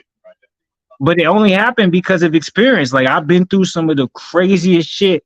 And none of my family was there. My brother, my mama, my daddy, like, they was not there, but she was there. That's what experience. That's how you grow into relationships. That's how you know who's going to be there for you and who's not going to be there for you when in your time of need. Who's going to reach out to me if this happening? Who can I count on? Or who's going to be there? Or who's going to just give me words of encouragement to move on, to go to the next level? That's it. And she was there for you for that. And so you should be there for her if she needs you in that situation. And that's what I'm saying. I'm all for that because it's not. That's what I said. It's not about sex. It's not about the looks. It's not about the body. Because I'm pretty sure you might got better joints is better than her, better body. I do. And I would never do. But they don't have a better. That's why I'm like, nigga, we need to have a whole nother thing about, like, we need to have just a stream about chicks where I'm like, yeah, that's what you young, you think you like tricking and being a simp. That's about when you just like, oh, that bitch is bad, I'm gonna give her whatever I want. It's like, you don't understand, like, who I'm doing this for. This has nothing to do with how she like. I got bitches who look way better than her, younger, all types of shit. And they'll hit me, be like, yo, let's do this, and that. And I'll be like, I'm good. I'm chilling tonight. Like, I'm finna go on YouTube Live, nigga, to my 3 viewers. Like, that's what I'm finna do. I'll let you know when I'm on some shit. Right. And I tell a lot of young niggas, they be like, why would you do that? Like, you finna lose out your chance. And it's like, you don't understand. You doing that is letting that bitch know, like, you're not a priority. And a lot of hoes, if you had that shit, they're gonna find you more attractive because most niggas is willing to take away from what they're doing to accommodate whatever they're doing. So you're gonna just become a regular nigga if you're like, well, women like to chase. Exactly. You just another nigga chasing my shit. They like the things they can't have, and they like the things that everyone like. If I come in a room and it's 5 females, right? And out of 3 of those females, say somebody got a girl, 3 out of the 5 on my head, on my top. That 4th and 5th girl gonna like me too, because them 3 like me, even though they might not like me like that. Talk about they it. gonna put the hats in the bag just to see if they can get me and see, because them 3's on my top. Now if I ignore them, I ain't got to worry about it. Now if I come in here, if I come into a room and nobody's on me, then ain't nobody gonna try to talk to me, even the girl that come in. But if I'm sitting there, if I'm talking to a female, boom, boom, boom, the other female wanna know what we talking about, then she's gonna come over, and now they're gonna try to see what the conversation's about. Now, so even with that, what you said, everything you said was right. And I also speak to the niggas who don't get no bitches. So when you come in and you the nigga who don't got no hoes, I say, stop trying to go after the hoe you want. Go after a hoe that wants you. Because when you go after the hoe that wants you, you gonna get the hoe you want. So you got a bitch that's looking at you and you like, man, she don't really look that good. Nah, nigga, she looking at you. Go approach her, go talk to her, have a very good, valid conversation with her. And what's gonna happen is the bitch that you wanted, or at least the chicks that you thought you wouldn't be able to get, they're gonna be like, damn, this nigga, like, he talking. He does this, he has this going on. They gonna go back and tell you what you want. That's Exactly. the big problem with a lot of niggas. Like a lot of niggas, they be so focused on like, yeah, that's the bitch I want. She's so bad, I can't get her. And y'all should be chilling. It's like, no, stop acknowledging that. Acknowledge the chick that wants you. And Talk to also her. level two, when they walk in, they walk in not having no bitches on their body. Like you can tell. Oh yeah, you don't get no bitches. You get this. They can smell that. They can smell you when you walk in the room. Like if for instance, a married man walk in the room, they want to stop. They don't understand why. And then he's like, "Oh, I'm married. Oh, okay, you married. Okay, I'm married. Oh, so it don't matter." Like you know what I mean? Because he's walking with that confidence, and they can just smell it on it. Like okay, even though they might not know he with somebody, but they after him. And then once He ain't looking for nothing. I'm like, why is this nigga coming in and he don't got no type of vibe on him where he's trying to get at the bitch? What? exactly. And then we like, who this nigga just walked in and all the bitches on his top. And you know what I'm saying? Like, who is this dude? He ain't even dressed like that. Look what he got on. Because he went with that confidence and he just got that aura that he smelled. He don't have to try to chase me out because I got something at home. Bruh. So when I'm at home, I'm cool. This is what we're gonna do. Let's talk about. I ain't even finna cap because I'm like, it's all Terence Crawford, Errol Spence all week. Right. Tomorrow, if you down, you're gonna be here tomorrow. Let's talk to the young niggas, man. This is gonna be the first. Well, I won't say the first time. It's gonna be a minute. We're gonna change it up. Let's talk to the niggas about how you should. I won't even. Let me approach a woman in a situation. Deal with women that you're dealing with who might possibly be looking for X, Y, and Z. I'm like, I'm gonna go live tomorrow, and it's not gonna be nothing about boxing. It's gonna be all about how to deal with women, man. You down to join that? Yeah, I'm definitely down. Hold up. So we gonna be on that type of time. I'm like, nigga, don't let me go live for that shit, and nigga, you don't show up. I'm gonna be mad, that motherfucker. My number. I got it. Let's put it in the box. So I'm just making sure. I'm like tomorrow. I'm like, just make sure tomorrow, cause I'm gonna go live. I'm gonna go live around the same time, probably about 10 my time. But I'm not. It's not gonna have no boxing. That's no cool. boxing title, nothing. It's gonna be about the women and how our opinion on how approaching them on how to deal with them should be, so a lot of these young niggas can have success. Cool. I got you. I'm with it. Because I see so much shit. Like I see the all these popular podcasts and stuff like that, and how they should be. And then I see the new thing with passport bros, niggas saying they should go out of state and get bitches and all that type of stuff. And I'm just like, we have so much. Like we as men outnumber women 3-1 in the United States, and for us to run away from who's here, and even then, it's like, I'm not even gonna be the nigga to be. I'm like, I see a lot of degrading when it comes to, if it would just come our culture with black women, like baby mama and stuff like that, and they hard to deal with, and it's like, they are not hard to, like, these, like, our women are not hard to deal with. It's just we don't have anyone who's in the culture really understanding how to deal with it. Yeah, what they say to do. Baby moms, I think is more of the system that's hard to deal with, because talk about it. They see that I'm single, he's my baby dad, we're not together. I can take him on child support and get this money. I can get on welfare and get this money. Oh, I can get a house too and pay $20. I can get on Section 8 now. I can now I'm working now. The government is my man. The government is my baby father.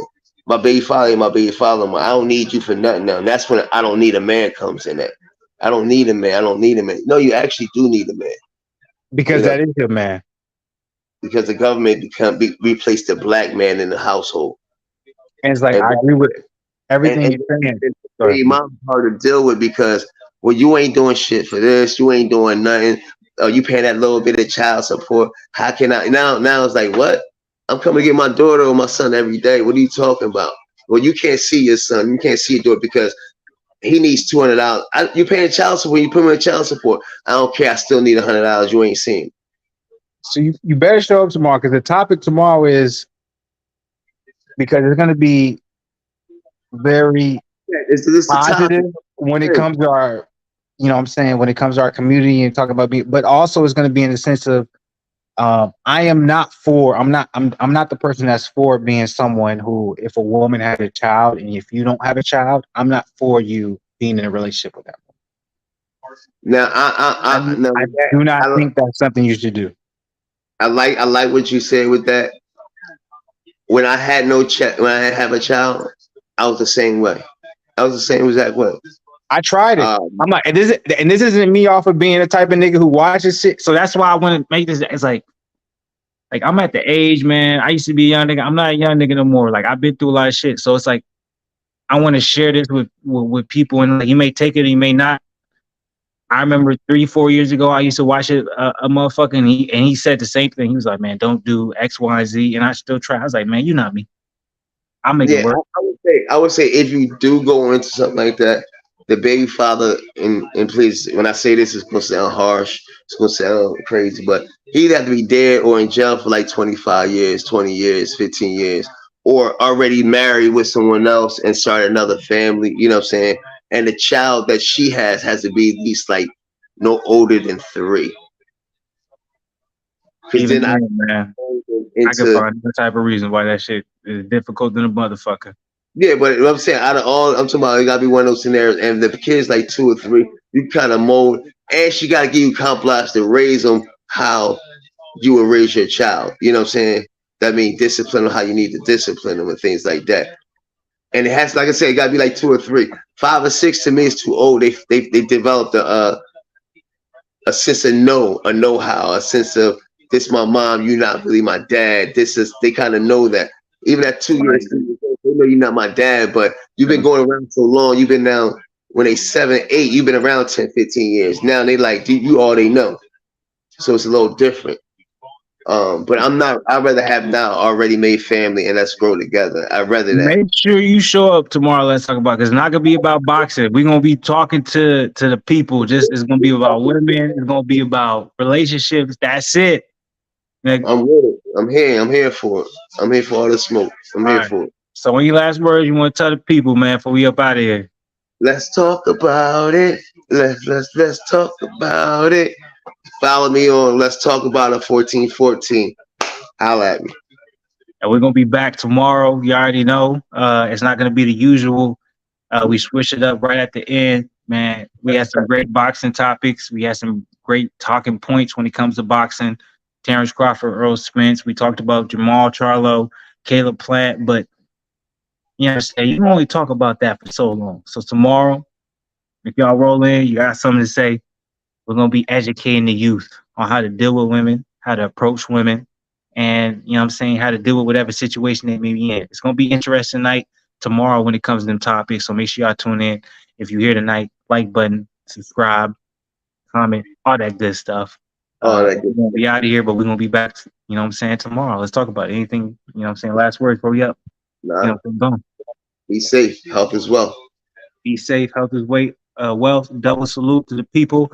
We're out of here for now, but we're gonna be back tomorrow, and it's gonna be interesting. Much love to the people. Peace.